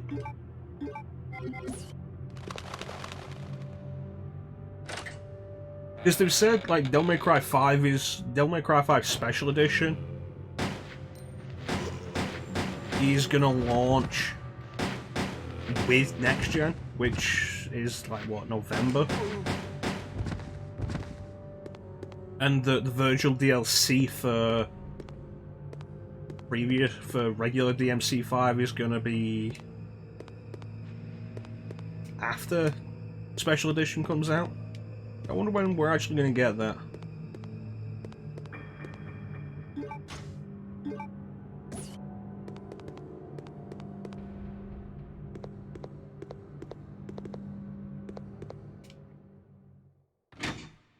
And yeah, later. It would be unwise of any of the major publishers to just abandon current gen. And they never really have before. Alright, Ben, we'll be here.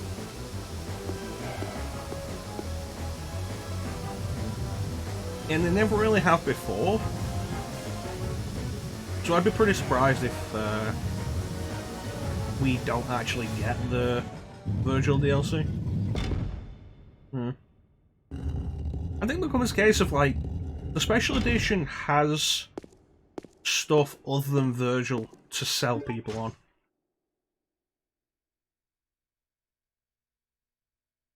Yeah, the way they put it, they're going to try their hardest to do it.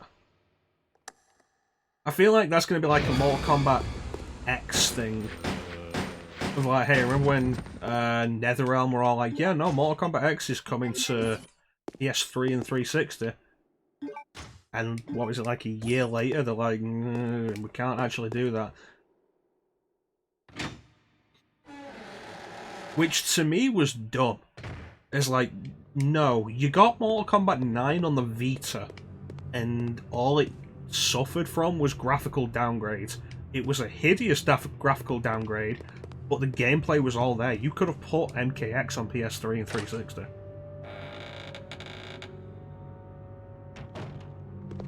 Same thing with Mortal Kombat 11. How the Switch version has serious frame rate issues. Again, if it's necessary, just downgrade the visuals, as long as it's recognizable and it plays well.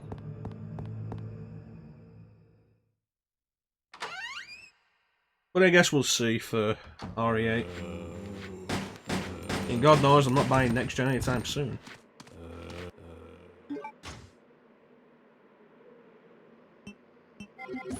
You know what? We'll be fine until we get to the palace. Greetings! That's fair enough. PC's more reasonable.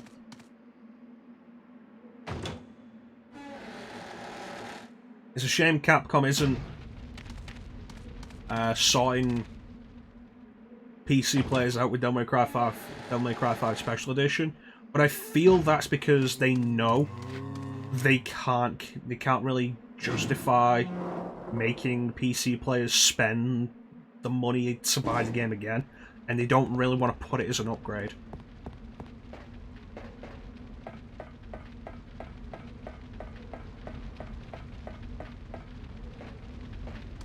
I feel like that's the main reason.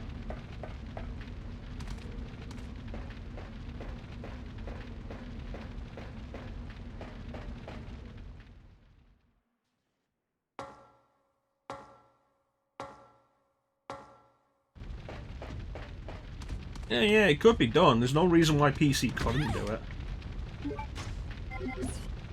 It's not like when LucasArts tried to bullshit everybody into saying that The Force Unleashed was too powerful for PC. And, like, no, it really fucking wasn't.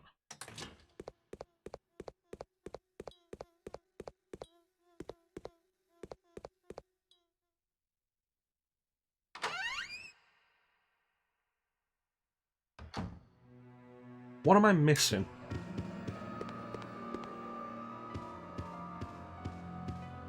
Where's the other blue plate?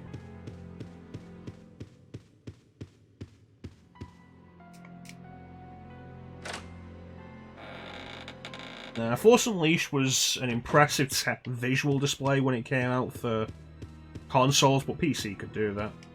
It's the same thing as when Final Fantasy XIII came out on console.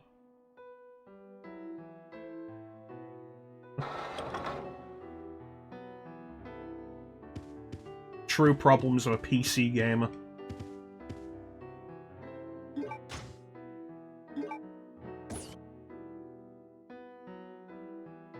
Okay, so where is the other blue plate?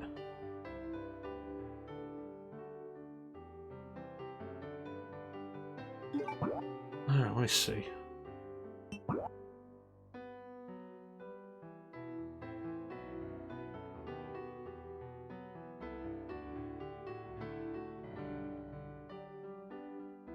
Huh?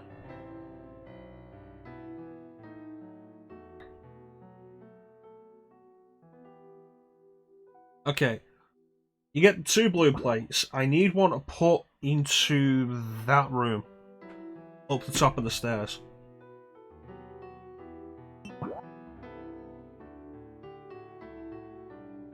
Circle background there to the military training facility.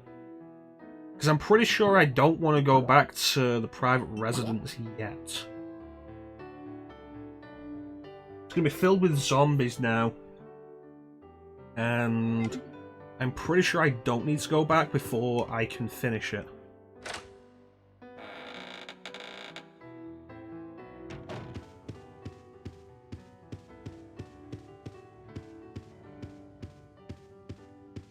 Oh, I own it for every system. It's been a while.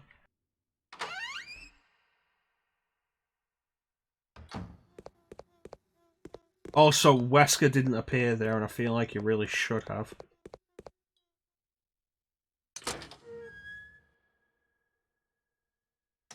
Alright, let's go back to the military training facility. I believe that worked.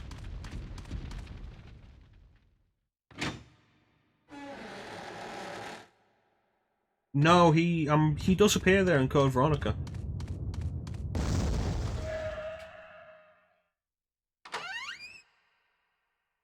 I'm pretty sure he does.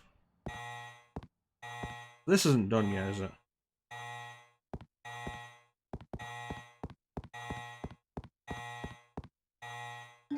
I don't have the card.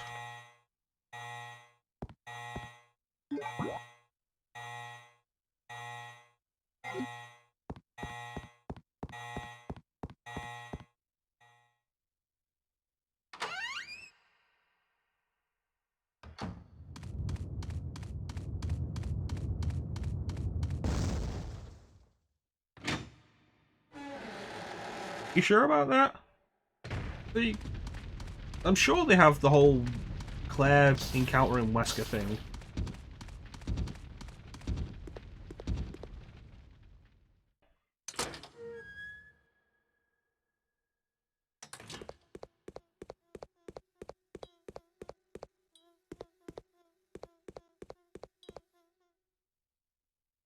Because they don't exactly keep Wesker's reveal a secret.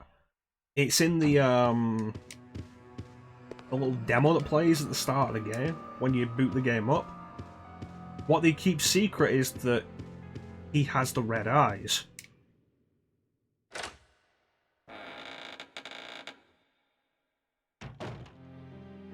Now, let me dump this and...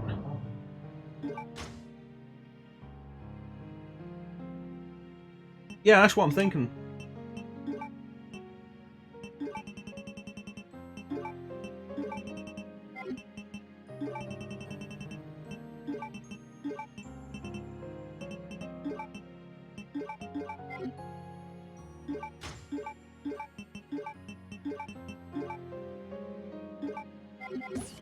Yeah.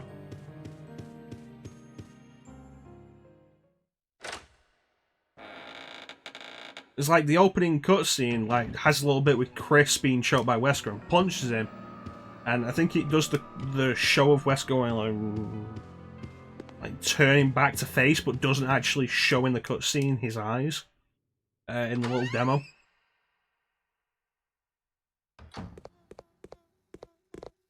There needs to be more item boxes in this game. Yeah, Chris knocks his shades off and Wesker's like, "Blah, turn back.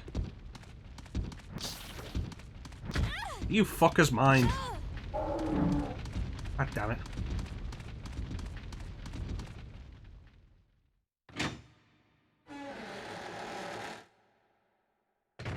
Run.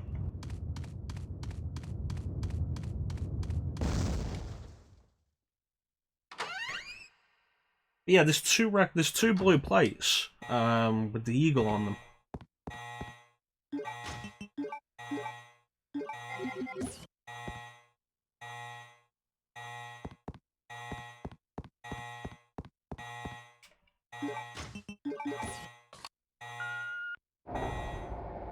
Zombies.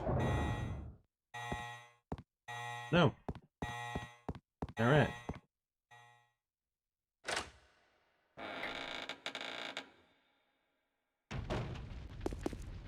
Yeah, and the other one goes in here.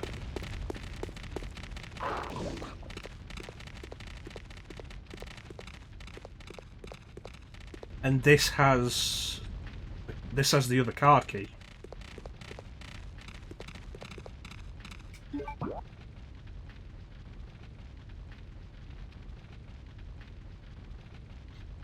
So where is that?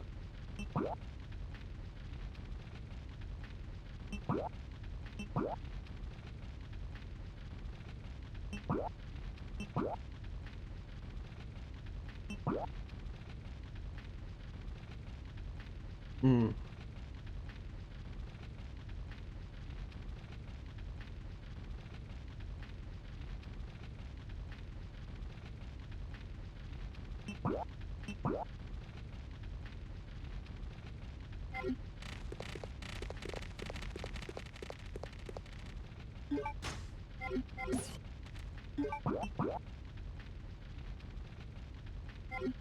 Yeah, there is a ladder there.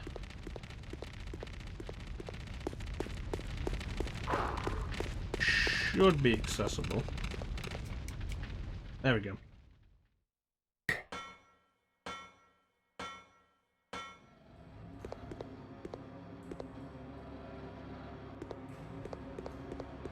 And I need the blue key card to open this up.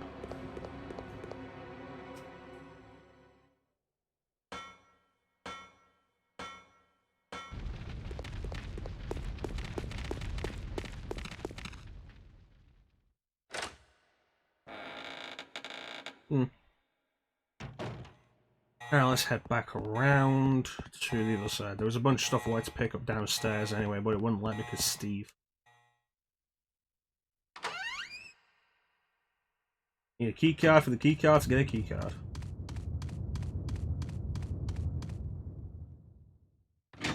Makes sense. There's Resident Evil. I don't think there's anything here. What is this?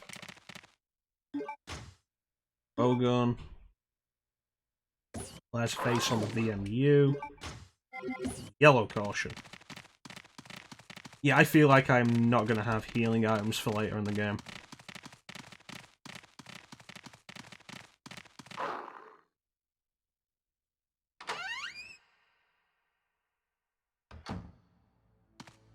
The ancient safety lock. I knew this door was here, why didn't I open it?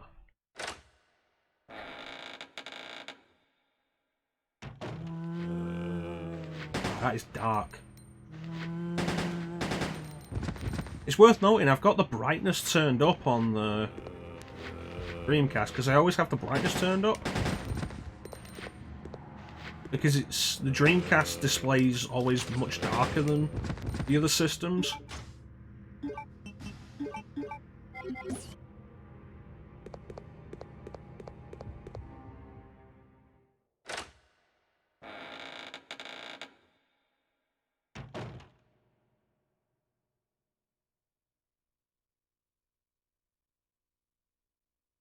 I'm not sure. There we go.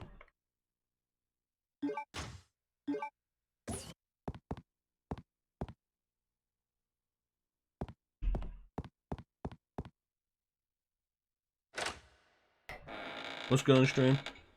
Yeah. I'm not sure if it looks pretty. Looks really dark to me on stream as well.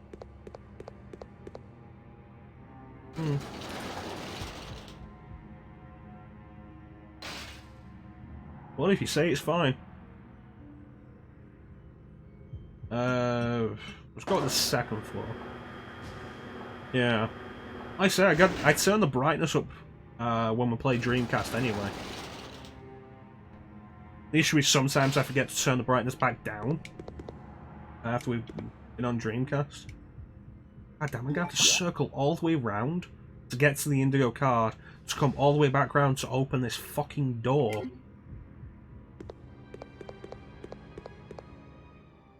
That's dumb.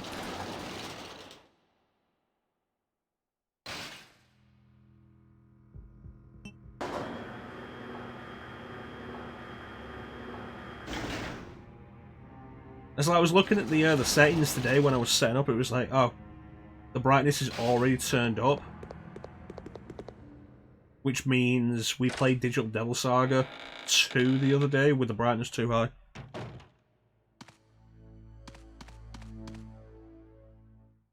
It does, and it's one of my regular complaints about this game, Ben.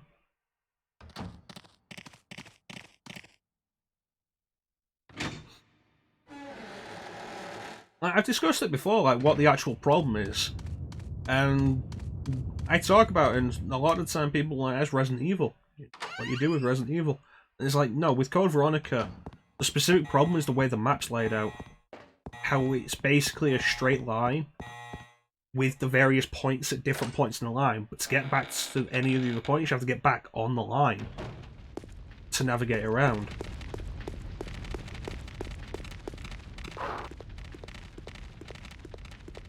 Pretty much. Need that door.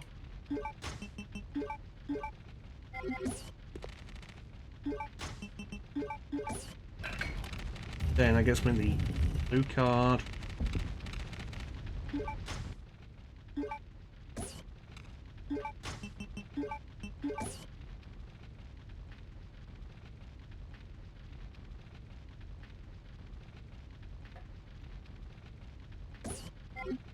It's just a lot of Resident Evil.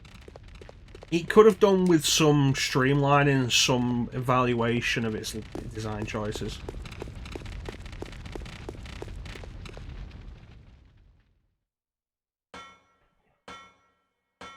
It's like in comparison with the other Resident Evil games, RE2 is a good example of how there's just multiple directions you can approach almost anything from. Superior to the silver card in every way.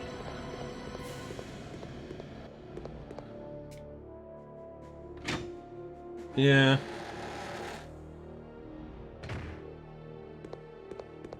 Okay. Do this here. Gonna pick up a good weapon. It's only been 2.5 hours. It's taken us 2.5 hours to get a good weapon. Where does this go? Why does that say it goes to the same room?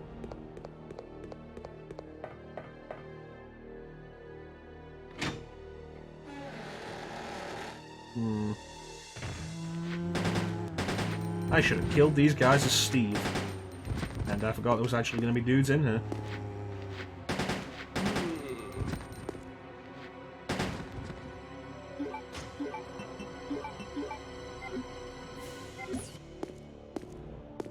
Well, yeah, at least it's finally. Why am I not combining these?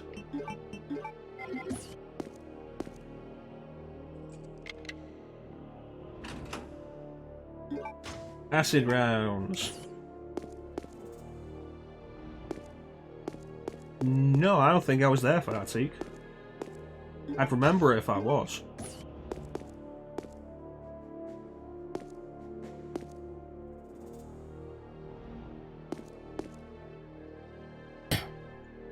Are you sure this wasn't, like, if I don't remember it and Ninja doesn't remember it, are you sure this wasn't a dream you had, Teak?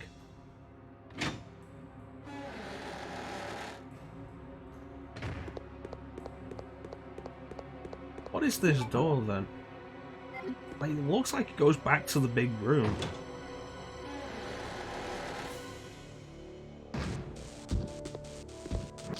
Ah, you motherfucker.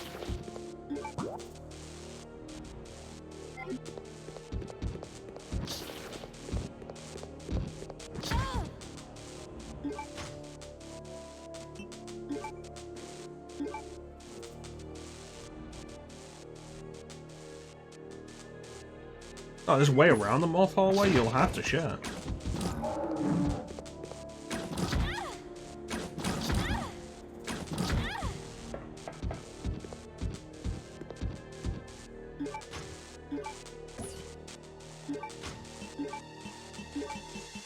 We can take a little more.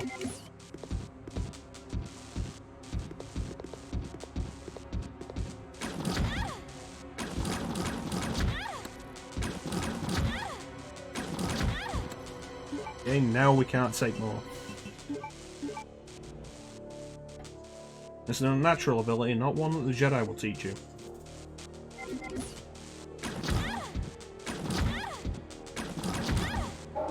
This is actually kind of a piss take. I'm in caution already. For fuck's sake.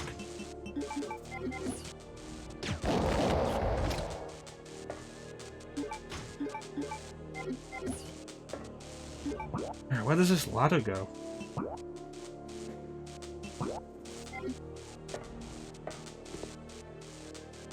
Oh, it's a switchboard. I thought it was a ladder.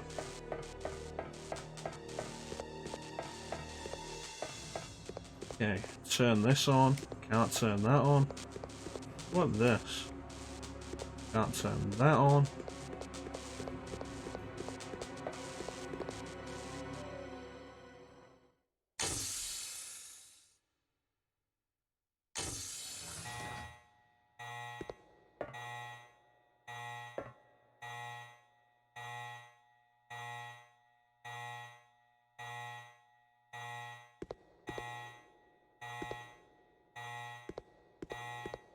Okay.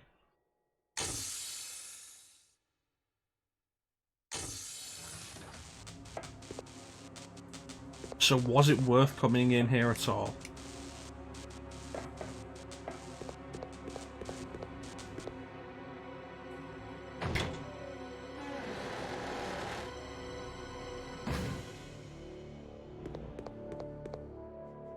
I mean, you could casually destroy something.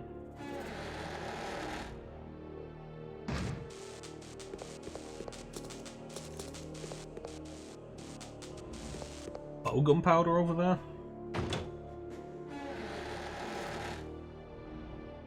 Casually destroyed the village. It's a Tuesday.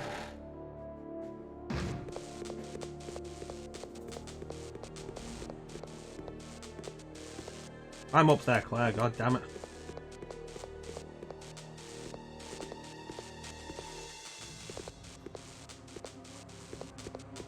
Yeah, you know what? Fuck this place.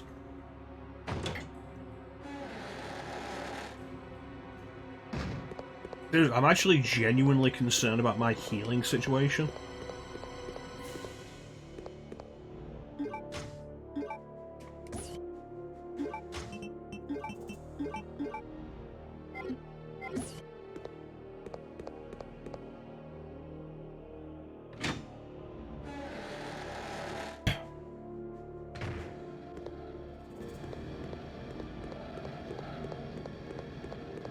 Okay, so we got the blue card. That can also go to the upstairs. Yeah.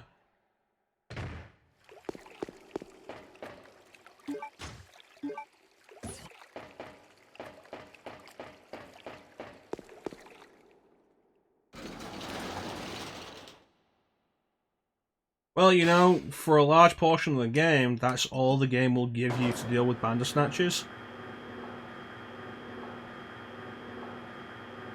Yeah, my general policy with the merchant in RA4 is If he's going to sell me a first aid spray, I'm going to take a first aid spray. Because he won't sell you first aid sprays if you have, like, 2 or more healing items.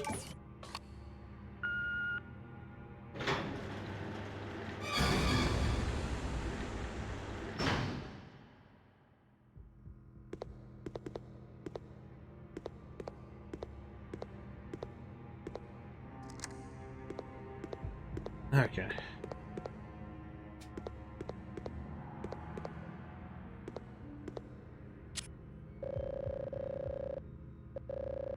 Compared with, like, the previous RE games, it's been really light on healing items as well.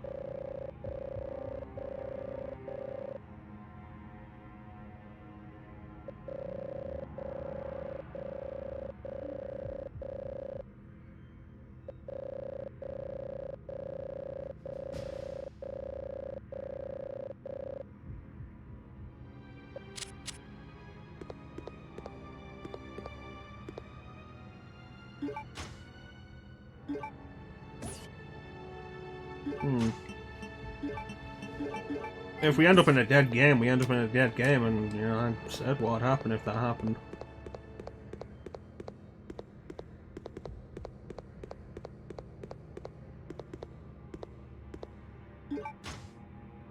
Army proof, so we need one more, which I'm pretty sure is up at the palace.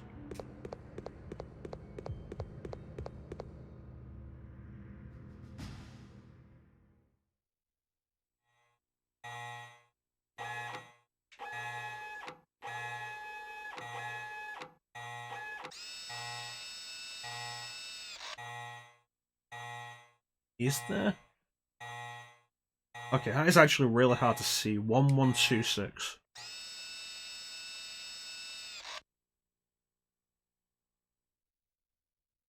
Convenient.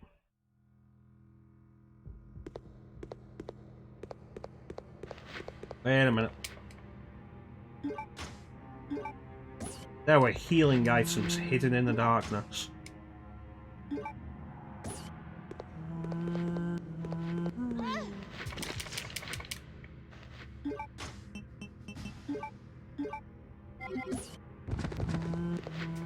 There we go.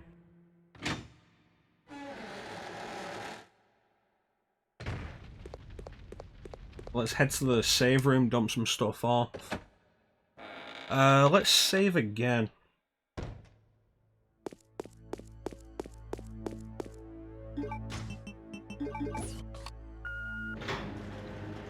Oh, healing items, my old friend. I've come to heal with you again.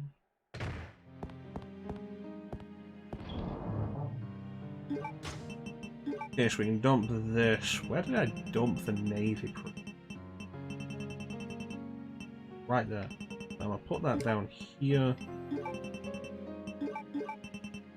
Here.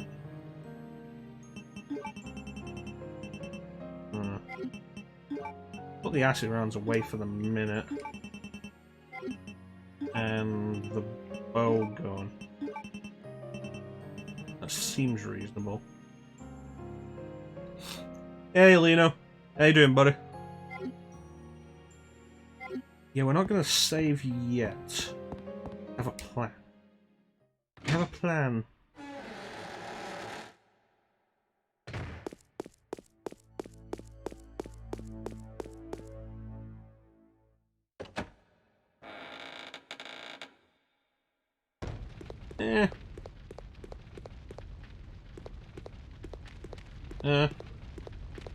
I'm doing okay, I guess. Play code Veronica, you know, because some people just kept pushing for it.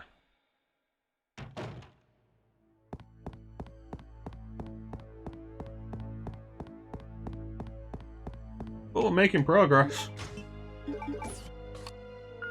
We're now officially further into the game than I've played in years.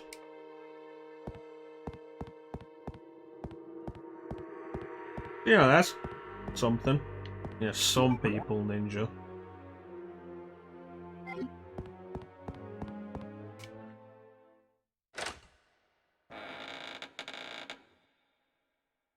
They know who they are.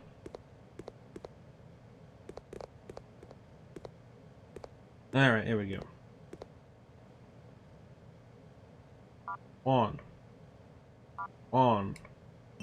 2, 6. I'm not into Code Veronica. I think it's got problems. I'll replay 2, I'll replay 3. Every now and then I'll make an attempt to redo 1, but 1's really clunky and...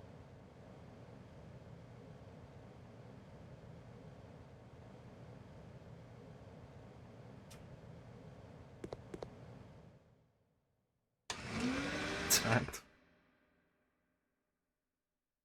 Like, Code Veronica's got its positives, it's just not something I ever really want to replay. Generally, if you're replaying a game, you're going to replay a game because you enjoyed it. Most likely.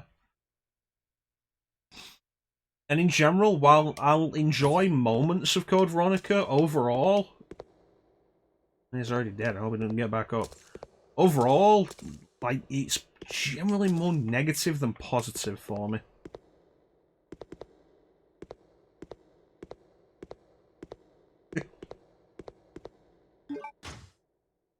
I'm just gonna steal this painting.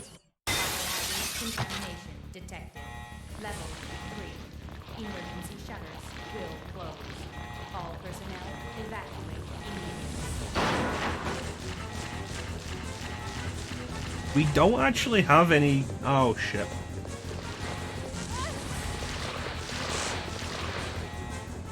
We don't actually have any kind of dual mechanics or anything. It's command list, you know.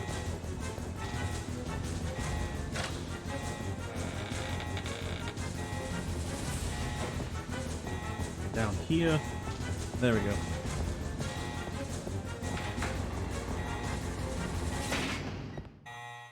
That takes care of that chapter.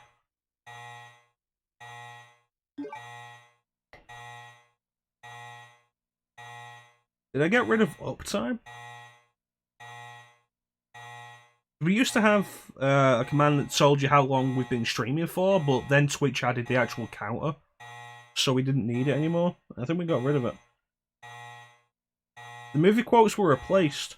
Is movie quotes still in there? Oh shit, it is. Let me fix that.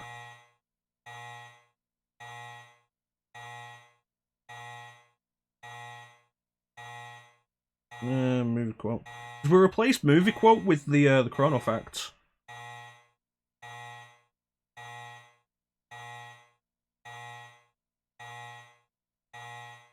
There we go. Boys from the Dwarf. Currently 11:15.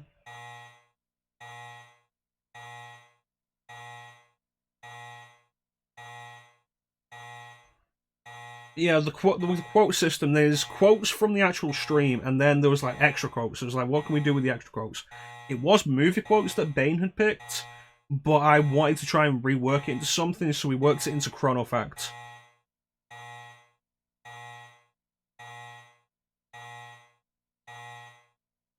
Yeah.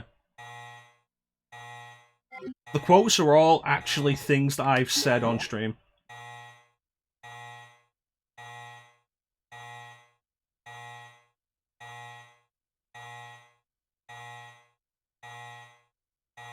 That's where the door is. Alright.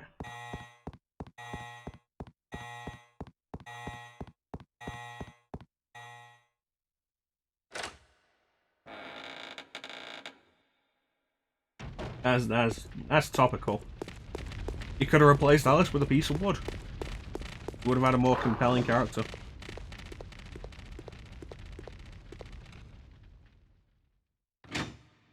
I remember where we were when I said that. I was specifically in the... God damn it! The West Office. The West Office in RE2.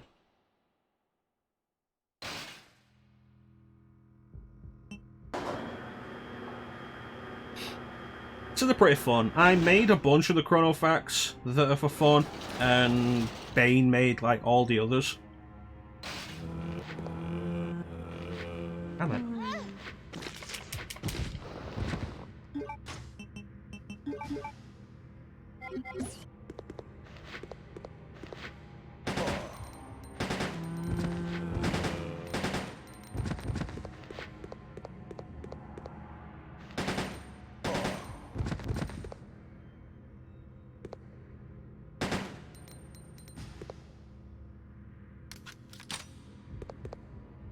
Oh, that's the same quote. Let's do a different quote.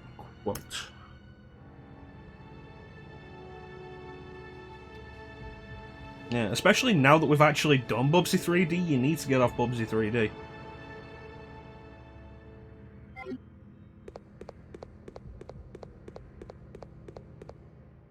Like, thanks to Bane's tireless efforts at taking the stupid shit I say and recording it, we're now at over 100 quotes.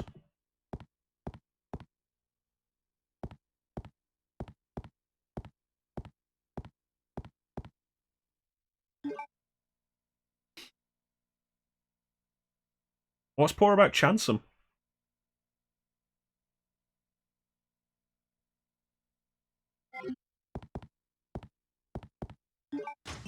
Game, put that down.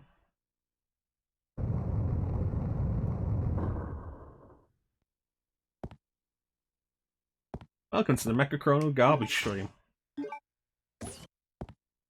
Yeah, what's this? Oh, December 8th.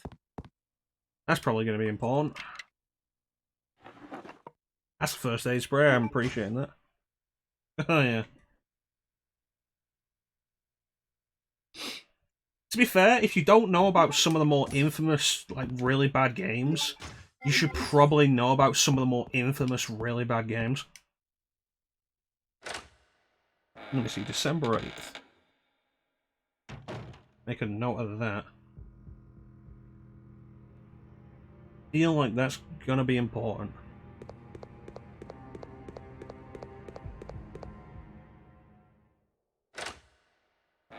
Yeah, there's currently like over 100 quotes, and Bane's regularly adding more. Like, see all the stuff that see all the stupid shit. Well, see most of the stupid shit I said before you joined the stream. Good times. But don't worry, I will be saying more stupid shit as we go. The hero we need, but not the one we deserve right now. Past the band of statues. God damn it.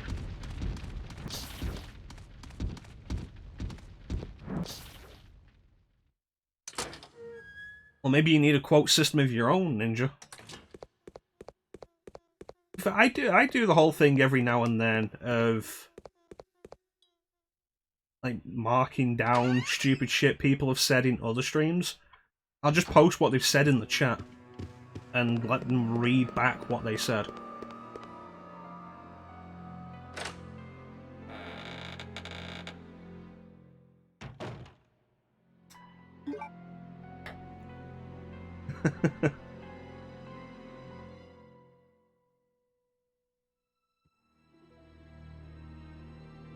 Currently, Bane is the only one. Bane and myself are the only ones that can add quotes. It's a moderator level thing. But if you hear anything you think that should be made a quote, suggest it to Bane, because he may not be paying attention. I want me to call him out, but you know, every now and then Bane's not actually paying attention.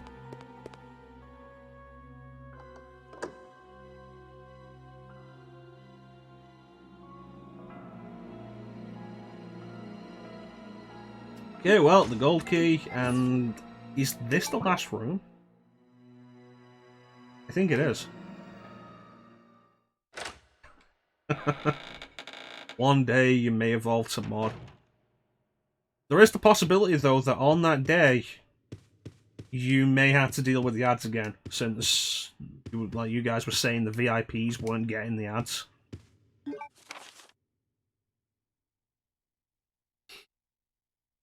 Diamond in the rough. I said December 8th is an important date, Bane. Message to the new family master. Sir Alfred, congratulations on your succession as Master of the Ashford family. I hereby present you with this earthenware vase, according to the Ashford family tradition. As you may know, this tradition first began when a butler presented a golden teacup as a commemorative to Veronica. As founder of the Ashford family, her intelligence and beauty are legendary. Second and third masters, Stanley and his son Thomas. I'm going to write this down. Veronica, because I know this is a puzzle. Stanley, Thomas. We're also presented with similar teacups. You get a vase. It was their hope to achieve glory as Veronica did before them. The position of family master then shifted from Sir Thomas to his twin brother, Sir Arthur. It then went to Edward, your grandfather, and then it was Alexander, and then Alfred. You know,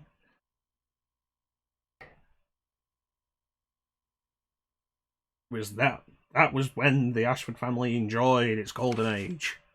It was Sir Edward's achievement that established the large chemical enterprise Umbrella Inc.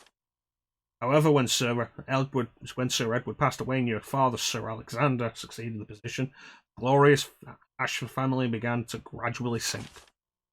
I sincerely hope that the Ashford family regains its glory with your guidance, just as this vase continues to shine eternally. Scott Harmon, Butler, Ashford family. Generally, the idea is that as people watch the ads, streamers get a little bit of money from it, but it's a really small amount and it adds up to... You need a lot of people to have watched ads to actually get any money from that. Like, a lot. That's weird. That is weird, Sana. Because, like, the other guys were talking about... You got an ad coming in today. You know, it was actually a thing. I'd noticed recently how for like 2 weeks or so, I hadn't gotten any ads in streams. And then, like, last week, I'd started getting the ads again.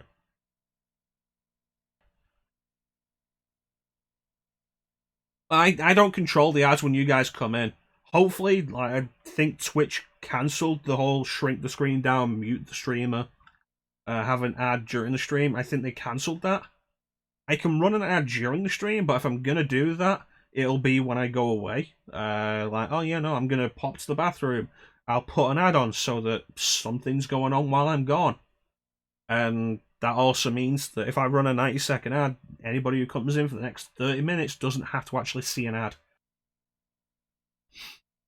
It's like, that's one of the main benefits, stream-wise, of actually running an ad. If you run them yourself, you don't actually get an ad. People won't get an ad for a certain time when they come in the stream. Yeah, I've not gotten one from Teak in a while.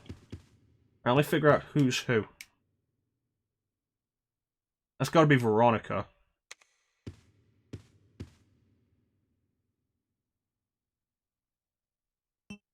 No.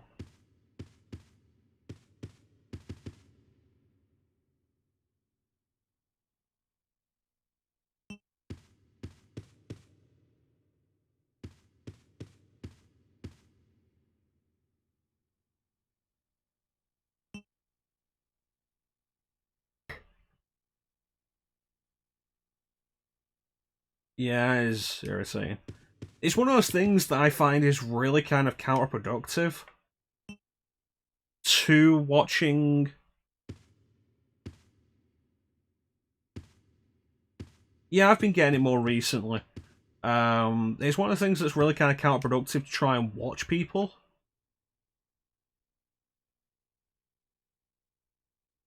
Stanley and his twins.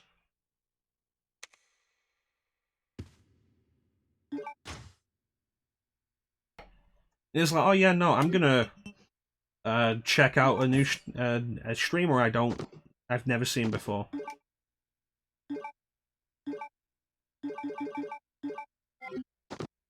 It's like, oh no, you're not.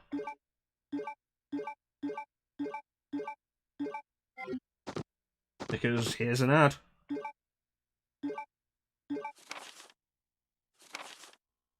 Okay.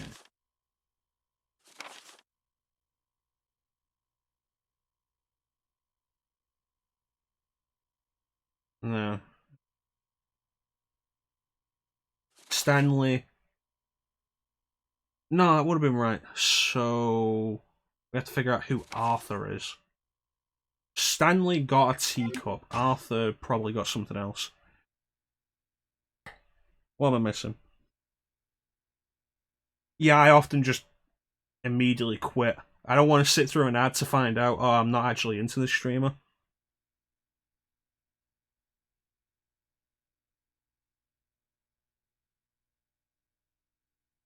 It's not a great system, honestly. And you could argue it shouldn't work on a streamer basis, it should work on a viewer basis. Like, if you watch an ad, like, an ad shouldn't turn up for you for a while. Okay, so I need the other redhead.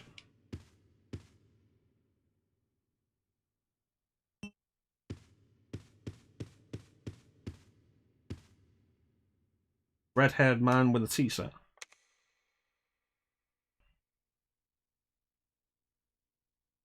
Yeah.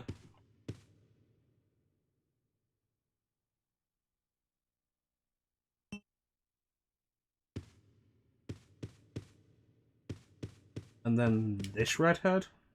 This guy isn't a redhead. This redhead. Plate.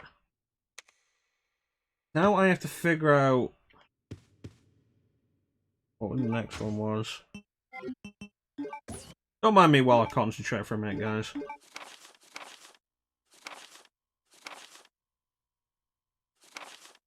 Okay. Edward came after Arthur. Thomas was the first redhead. Edward was the brother. Then it's Edward. Arthur was the brother. Edward. What did Edward get?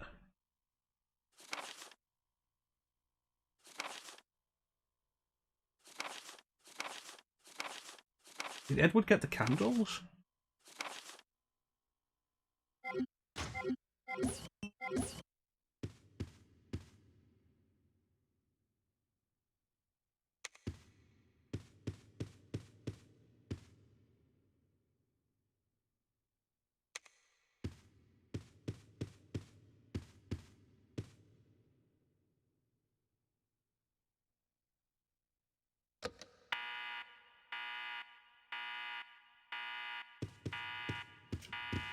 Oh, I did that wrong.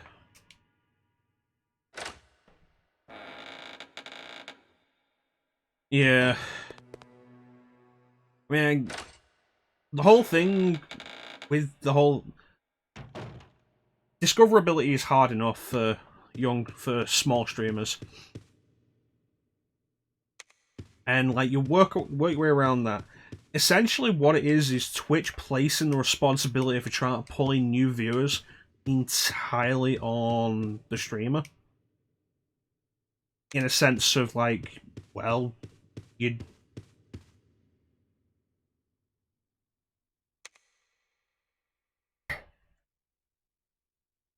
better play more ads then.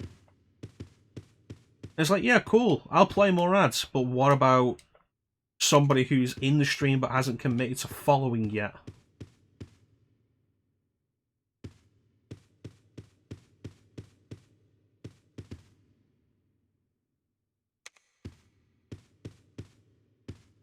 Because an ad can be killer on that.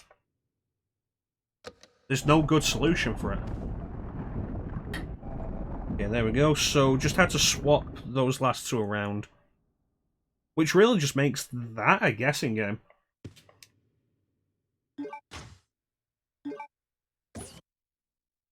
Because it doesn't give you all the information. At least there's not a penalty for it, though. There we go, the red ant. December 8th not a puzzle thing?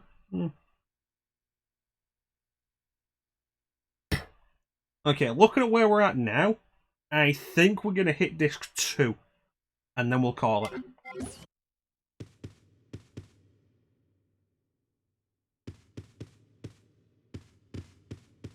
we head back up, and then we're pretty close to the end of disc 1. We'll call it a disc 2. But I guess Wesker doesn't approach us from outside.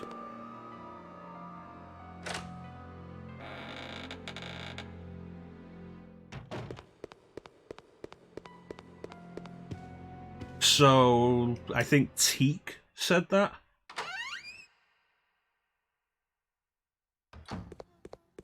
Let me give him another chance. No, he doesn't.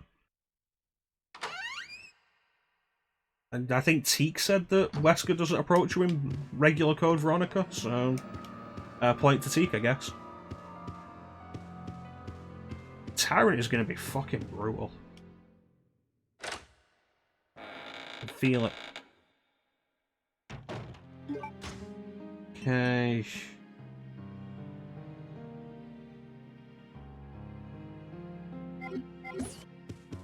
I didn't pick up the BOW gas rounds. And you know what? We're not doing this without them. I go up there, that starts... That sets a chain reaction. We're going back to the prison.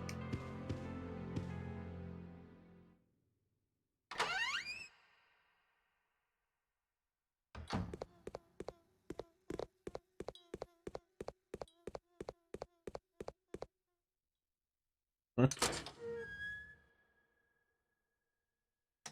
I'm surprised that's one of the things that was added in X.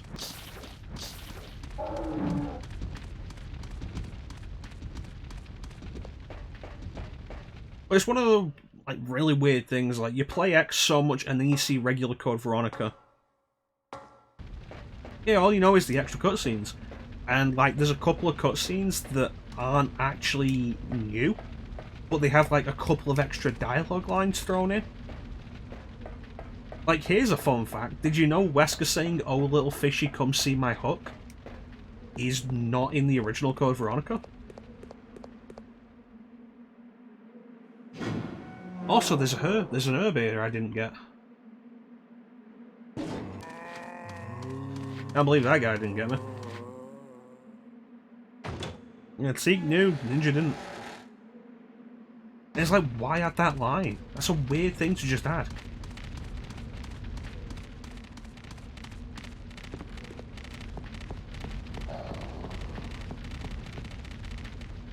Okay, grab this, because I am actually pretty concerned about healing.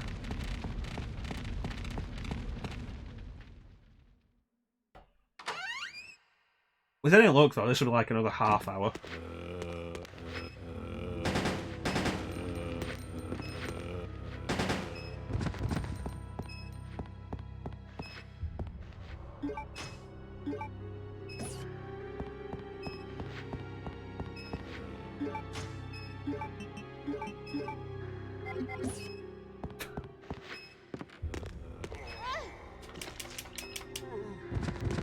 God damn it. Not gonna disagree.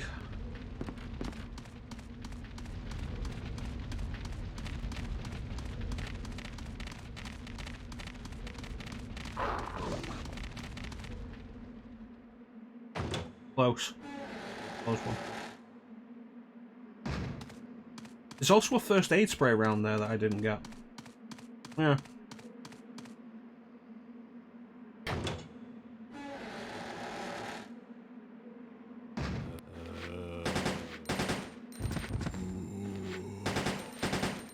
So most of the stuff that I actually forgot to grab in this game was centered around this one room.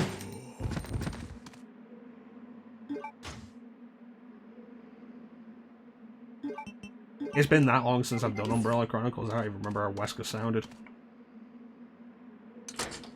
In RE5, he wasn't really trying to do the same voice. My RE5 is very much its own thing.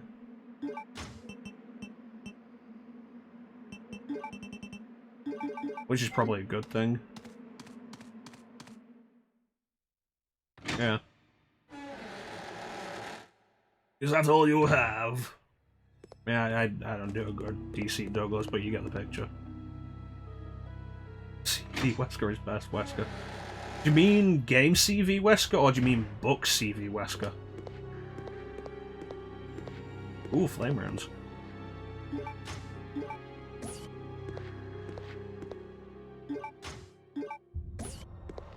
There's the 3 BOW gas rounds of the game.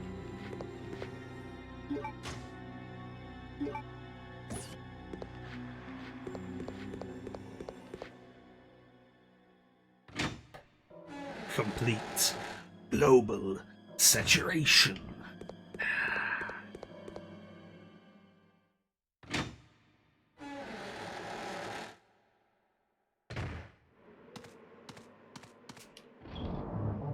To be fair, I think Code Veronica X also completely mishandled a Chris Wesker showdown. Like, don't get me wrong, I'm not going to disagree with you on that, Ninja.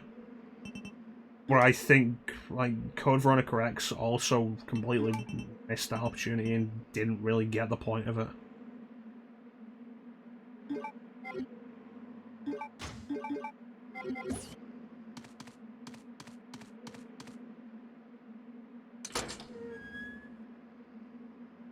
It was a tease where nothing really happened. Oh, Wesker's too strong, and Chris gets thrown around, and then, just by luck, Wesker doesn't completely kill Chris. I mean, I get that they wanted to do something with Wesker, because in this, he just disappears after Alexia kicks his ass. I get they wanted to do something more with him. But I feel like the fight was kind of pointless. Really?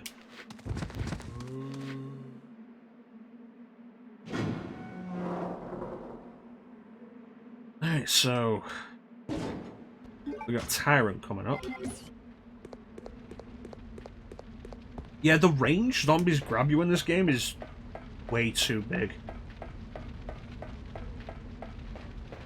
I made a point of noting that earlier on, like towards the start of the stream, but they can grab you from so far away.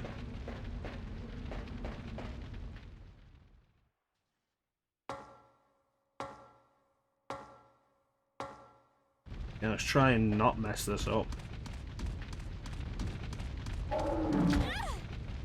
Well, that happened.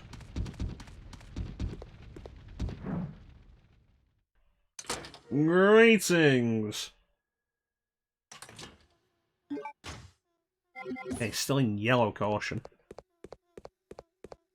Yeah, the Bandersnatch is... I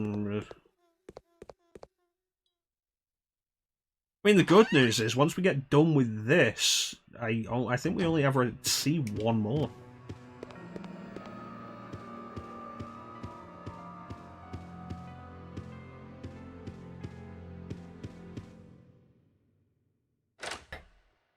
Yeah, book Code Veronica Wesker's a little much with that.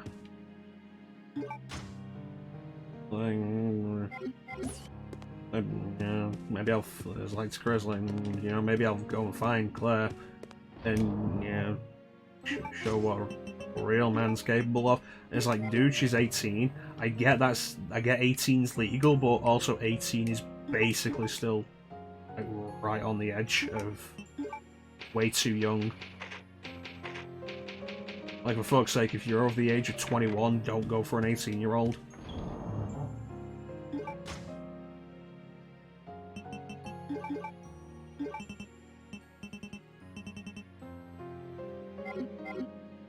Okay.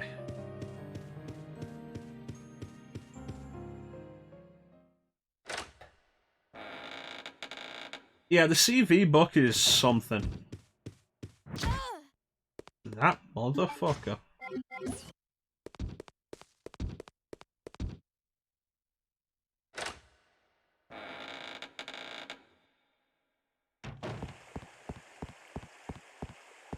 Actually, something that's mildly interesting. Okay, well, that's that done. Something that's kind of mildly interesting about going through the CV book, because it's specifically Code Veronica, not Code Veronica X.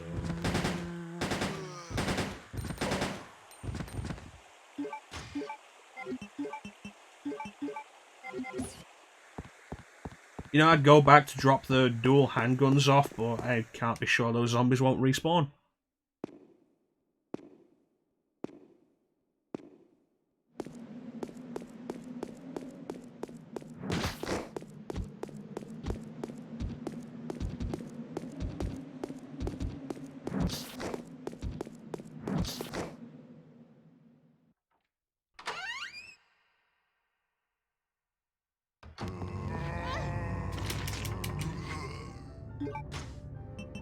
I'm worried about a lot of things, Teak.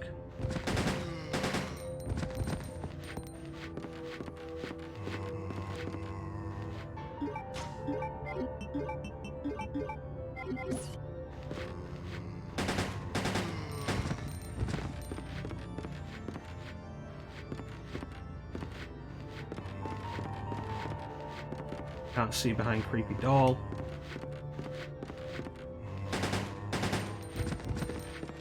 Okay, and you know what? Kill this guy. Awesome. Alright, this is gonna get tight. I can feel it. Getting nasty. Should have brought the bow gun.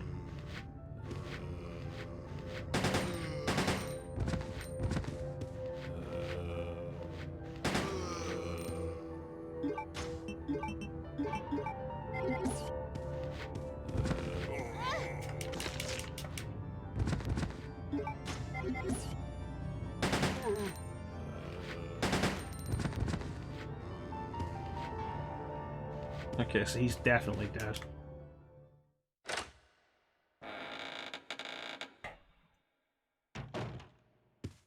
Alright, so let me dump this here.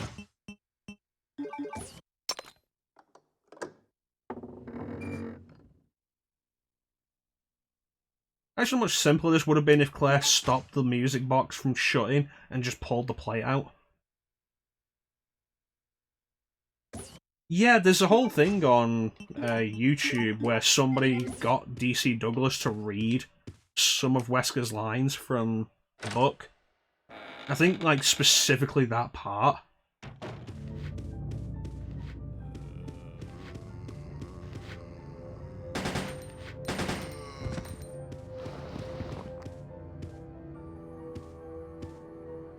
I've never seen a zombie fall down like that before.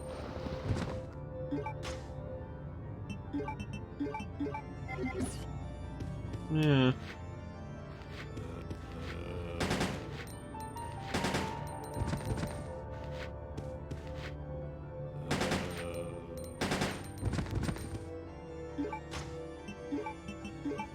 I brought the bow gun.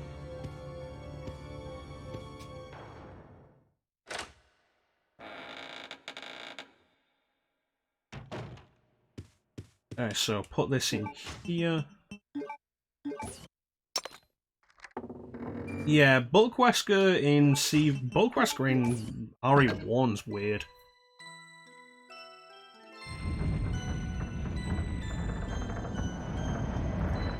Honestly, Ninja, check out some of the books. It's like, they're not great, but you know what? They're not boring. I mean, Caliban Cove's pretty bad, and Underworld also isn't great. I've only read the first two, so that'd be Umbrella Conspiracy and Caliban Cove. Now let me figure out what's going on here. This is a bad camera angle. Dragonfly. I do actually have all of them, yeah. Catch the wings. You got a weird pen.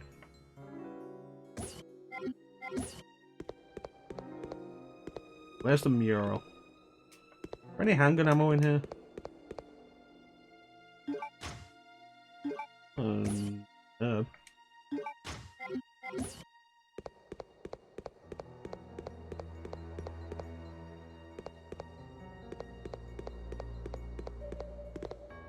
Oh, so you didn't read Caliban Cove. That's actually books 1 and 3. There's a book between RE1 and RE2. Fun fact, the RE1 book came out after Resident Evil 2 did.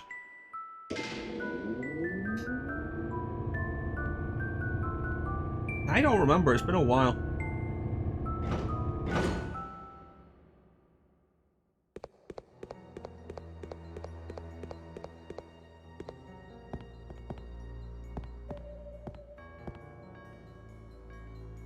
I remember some things, I don't remember others.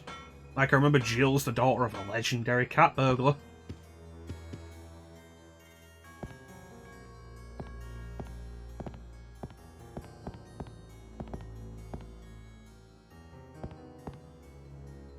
Yeah, Claire does deal with the tyrant, and she has the whole thing of... I remember there's a specific monologue about calling it Mr. X.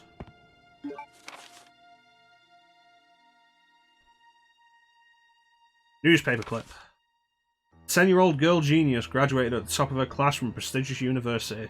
Her classmates were infuriated. The international corporation Umbrella Chemical Inc. offered her the position of head researcher.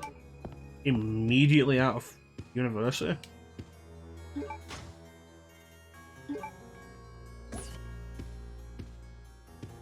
What am I up here for? Oh, okay, there's something up there. I knew this had to be something to be pushed. Maybe I should reread the books.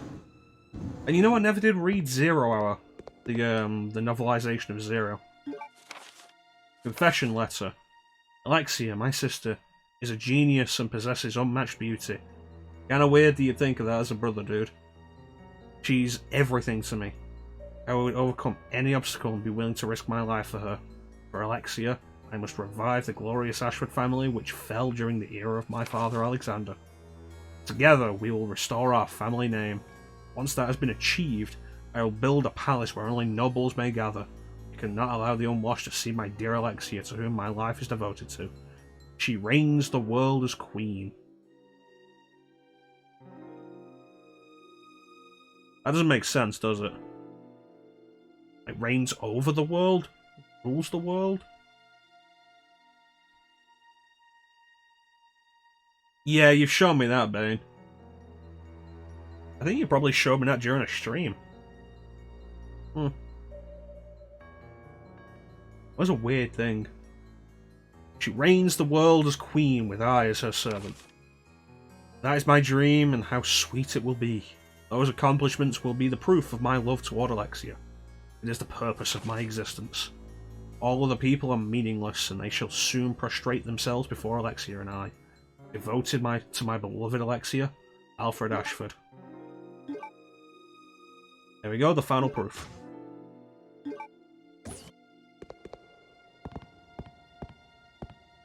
That really looks like handgun ammo, and it bothers me that I can't take it.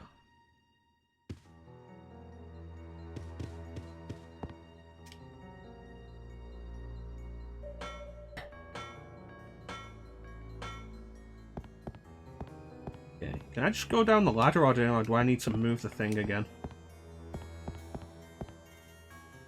No, I can just go down, it's cool. Nice.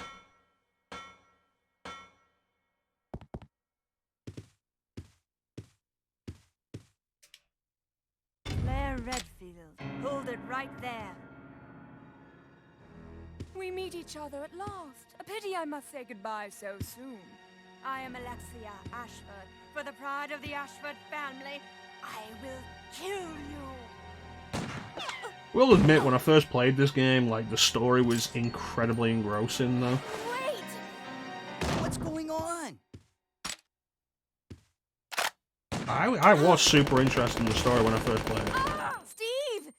You gotta love how Steve falls over, spraying bullets everywhere, and only manages to graze Alexia. Are you okay? I'm fine. I mean, it becomes the case of, like, as this goes on, who's the worst shot, Steve or Alexia? Because they're both terrible.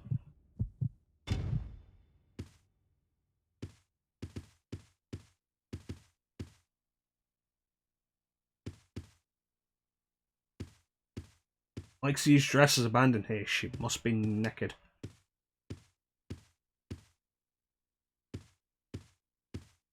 Examine the wig. This must be. What? No!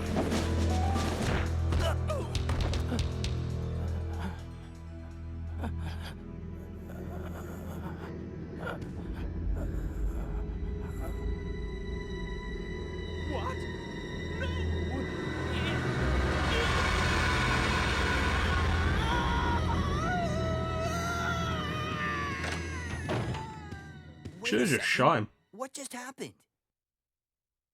So there never was an Alexia after all. You mean he thinks he's two? There was people? never an Alexia. Okay, that's it. Let's get out of here. The self-destruct system has That been freak! He's trying to activated. blow us up along All with the entire personnel facility. evacuate Come on, immediately. we gotta get to that airport. Right. Well, thanks for leaving me, Steve. Takes a claw to the leg. Remember the Magnum is just something that Leon... There we go. Remember the Magnum is just something that Leon takes with him? So the RPD is his own personal gun and he only has like a limited number of bullets for it.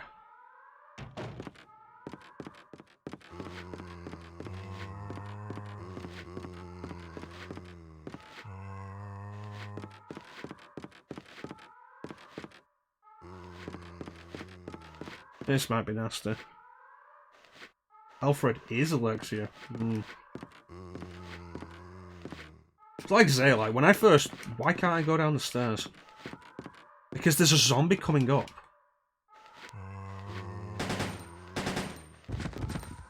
And when I first played this, like, I was super into the story.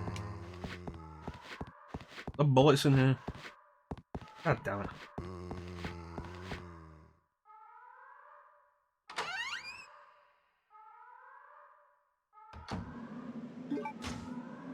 Nine shots. I should probably remember to rotate my saves. Like, especially now.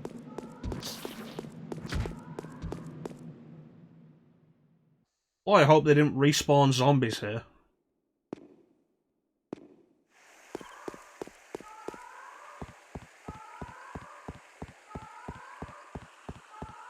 They didn't respawn zombies here, so that's good.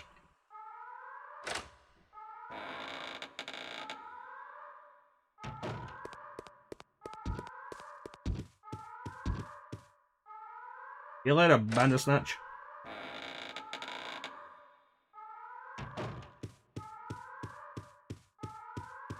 I mean, just in general, I hope they don't respawn zombies anywhere. Alright, let me rework some of this. So this can go away. This might as well go away for now until we get more ammo. So, bowgun. Grenade launcher.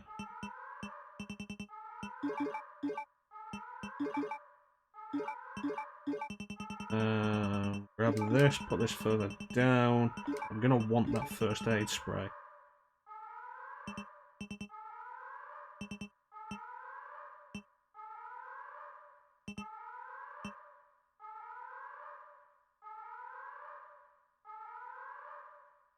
There isn't an item box between here and the plane, so we want those. Probably a lot of things, Ninja, but like whether any of those things are relevant is the question. Yeah, this actually, looking at my stuff like this, I am actually a little concerned. Why have we only found one red herb?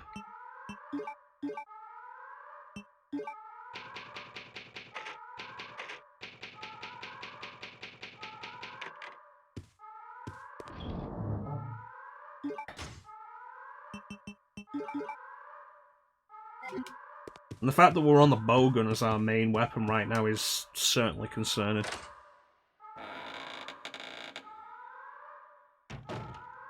Alright, let's get out of here. Gonna be honest, I hate this escape sequence, because it's really stupid.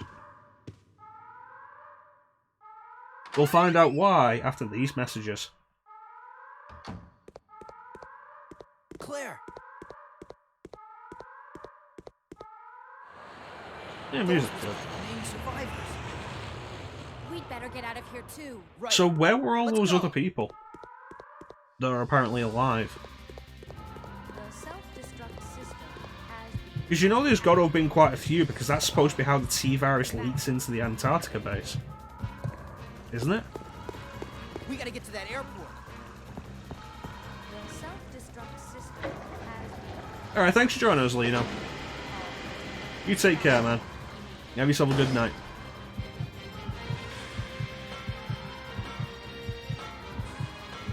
They're all hiding in little boxes. Those bastards.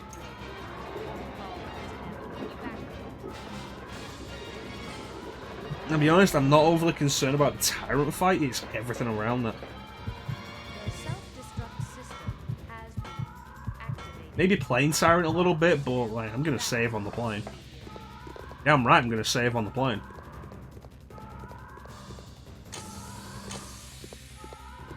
The self-destruct system Remember your training. activated. It's all coming back to me.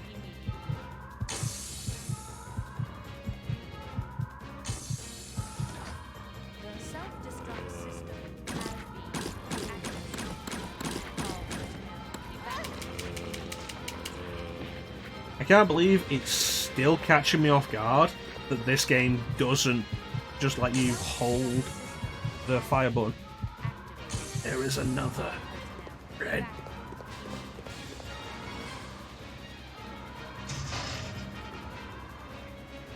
The self-destruct system So I assume the other planes didn't require this. Isn't there an item here? evacuate. I didn't come down here before, isn't there something here? No? Hmm. Self-destruct system Wait. has been activated. All No, it's just a red dot.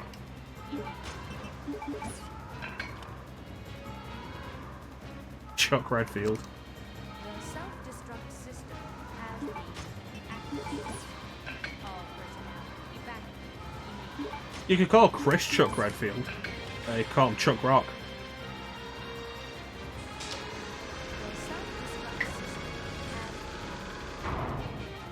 been all personnel evacuate immediately. So presumably the other planes didn't require the 3 proofs to get into. The self-destruct system has been Graham. activated. Graham Redfield, the bravest hero of all. No! We can't take off unless we raise the bridge. Leave that to me. You stay here and make preparations for takeoff. Yeah, I hate this whole bridge thing. The fact that you end up having to run around the base after lifting the bridge is fucking dumb. The self-destruct system has been activated. Okay, and I'm gonna take flame just in case.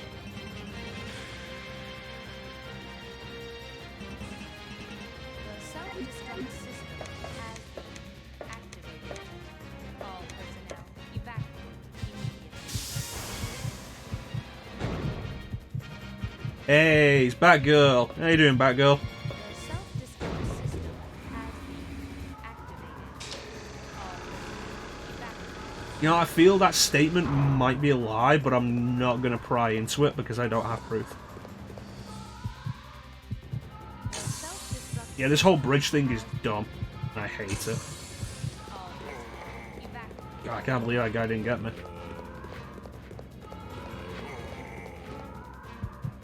I'm doing okay. You have no power here, Chrono. You're dead. Like, why not have the... Why not... Because the entire thing has...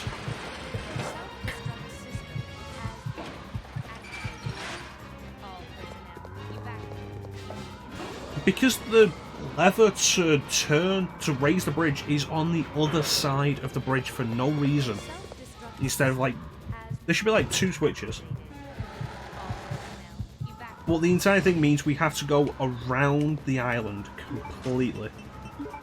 And, you know, because somebody put the lever on the plane. Like, this is one of the most infuriatingly stupid design decisions Umbrella has ever made. No, nothing will be destroyed. This island's gonna be fine. Except for the palace. And that's really it. Like, the prison... I don't think you can get to the prison. The military training facility and the airport are fine.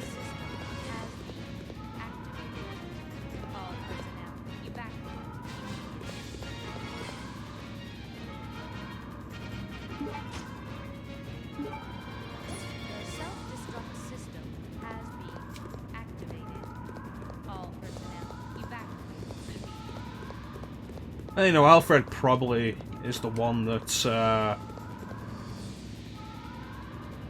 am I going? Okay, alright, no, I know where I'm going. Alfred's probably the one who set the explosives. I was confused for a minute, I was like, don't I go forward? No, we got the key, we go back.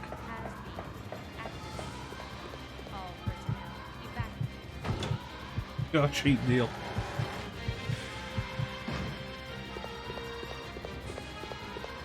If only the US could have spared them a thermonuclear bomb. Was it thermonuclear? I don't even know.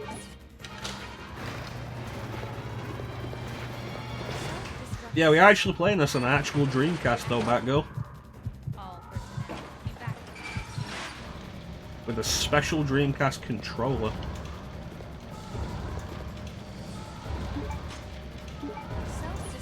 Well, Alexander is the one that set the self-destruct stuff for the Antarctic base.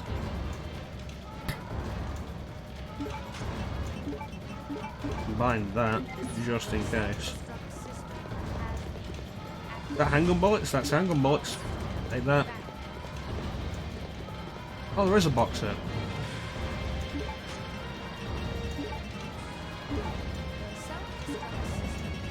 Again, why does the game keep loading me down with green herbs and I've only found one?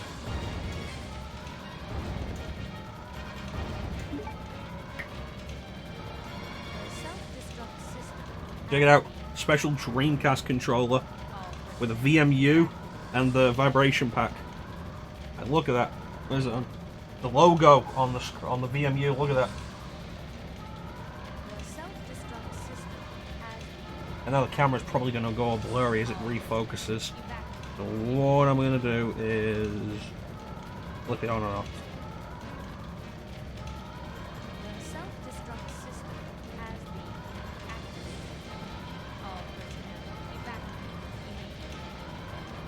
Yeah, it's pretty cool. Pretty cool. Pretty cool. I'm pretty happy with it.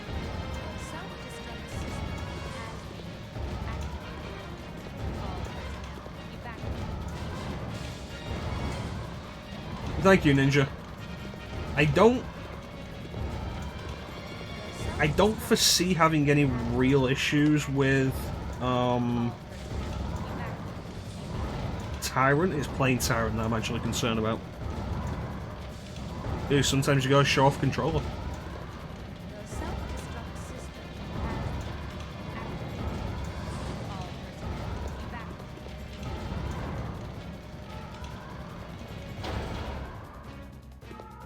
Alright, now we can press the button. 5 minutes until detonation.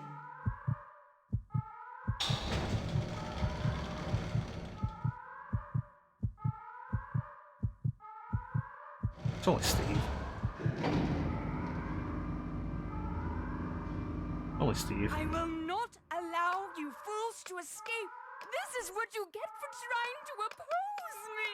Now feel my revenge.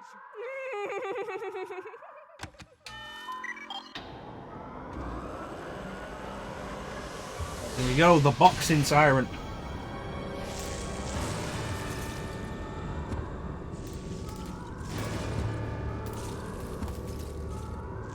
Ada! It was nice of the timer to stop while that cutscene played. I do appreciate that. It's good stuff.